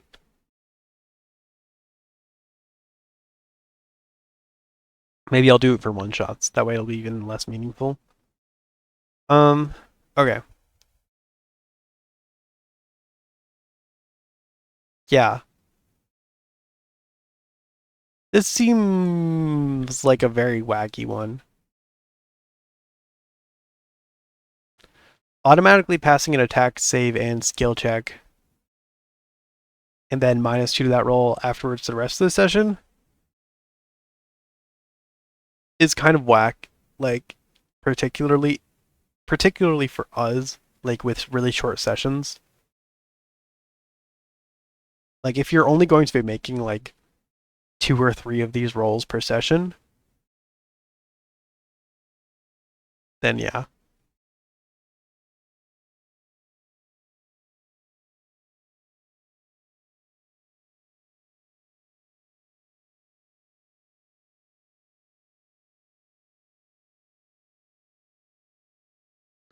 I would maybe, if I were to change this, maybe I would change it to having advantage on a roll, and then you get -1 or -2 to that type of roll for the rest of the session.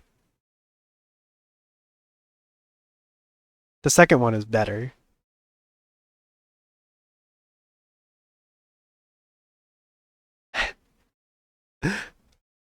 You got married. Was it for love, +1 spirit, or for money, +1 int? I don't know how I feel about this sub theme about like being greedy is intelligent.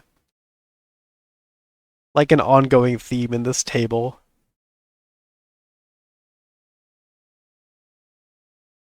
Okay, one more, because this is an easy one. Strangers wanted to enter your town. Did you accept them? +1 con, or scared them away? +1 strength. Yeah, I don't really know if those stat bonuses make sense for those, but whatever.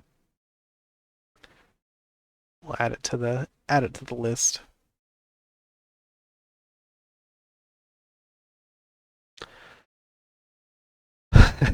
Okay. Well, that was kind of a silly stream. That was fun reading through the table. We did get through a lot of them when we switched to reading through them and not editing, which is cool. But now I'll have to go back and look at all these at some point. There's still like 40 more to go through. Good lord. Um, but anyway, I'm glad I worked on that a little bit. That's good. Just did you, did you invest in crypto +1 int? Did you vote for my party +1 int, or did you vote for the party I don't like -1 int? Very funny.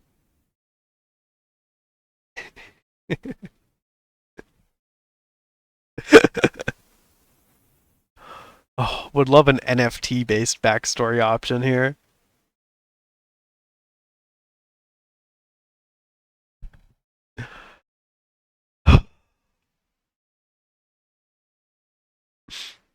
Yeah, cool.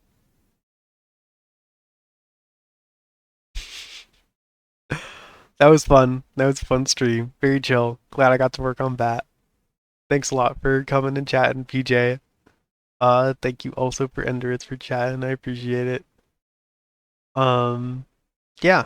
Hopefully we'll get to do another RPG stream at some point soon. Maybe next week on Sunday. We'll see. Um, yeah. Otherwise, um, I'll probably be streaming next Thursday as usual. I'll be posting a schedule as usual sometime soon. Probably just gonna keep playing Life is Strange True Colors, which is a very cool game. We're almost done with it. Yeah, that's about it. That's about all I got really. Thanks for helping me with the table. It's been fun. And yeah, I'll see y'all next time, I guess. Hope you all have a great night. Thanks for coming. I appreciate it. Bye.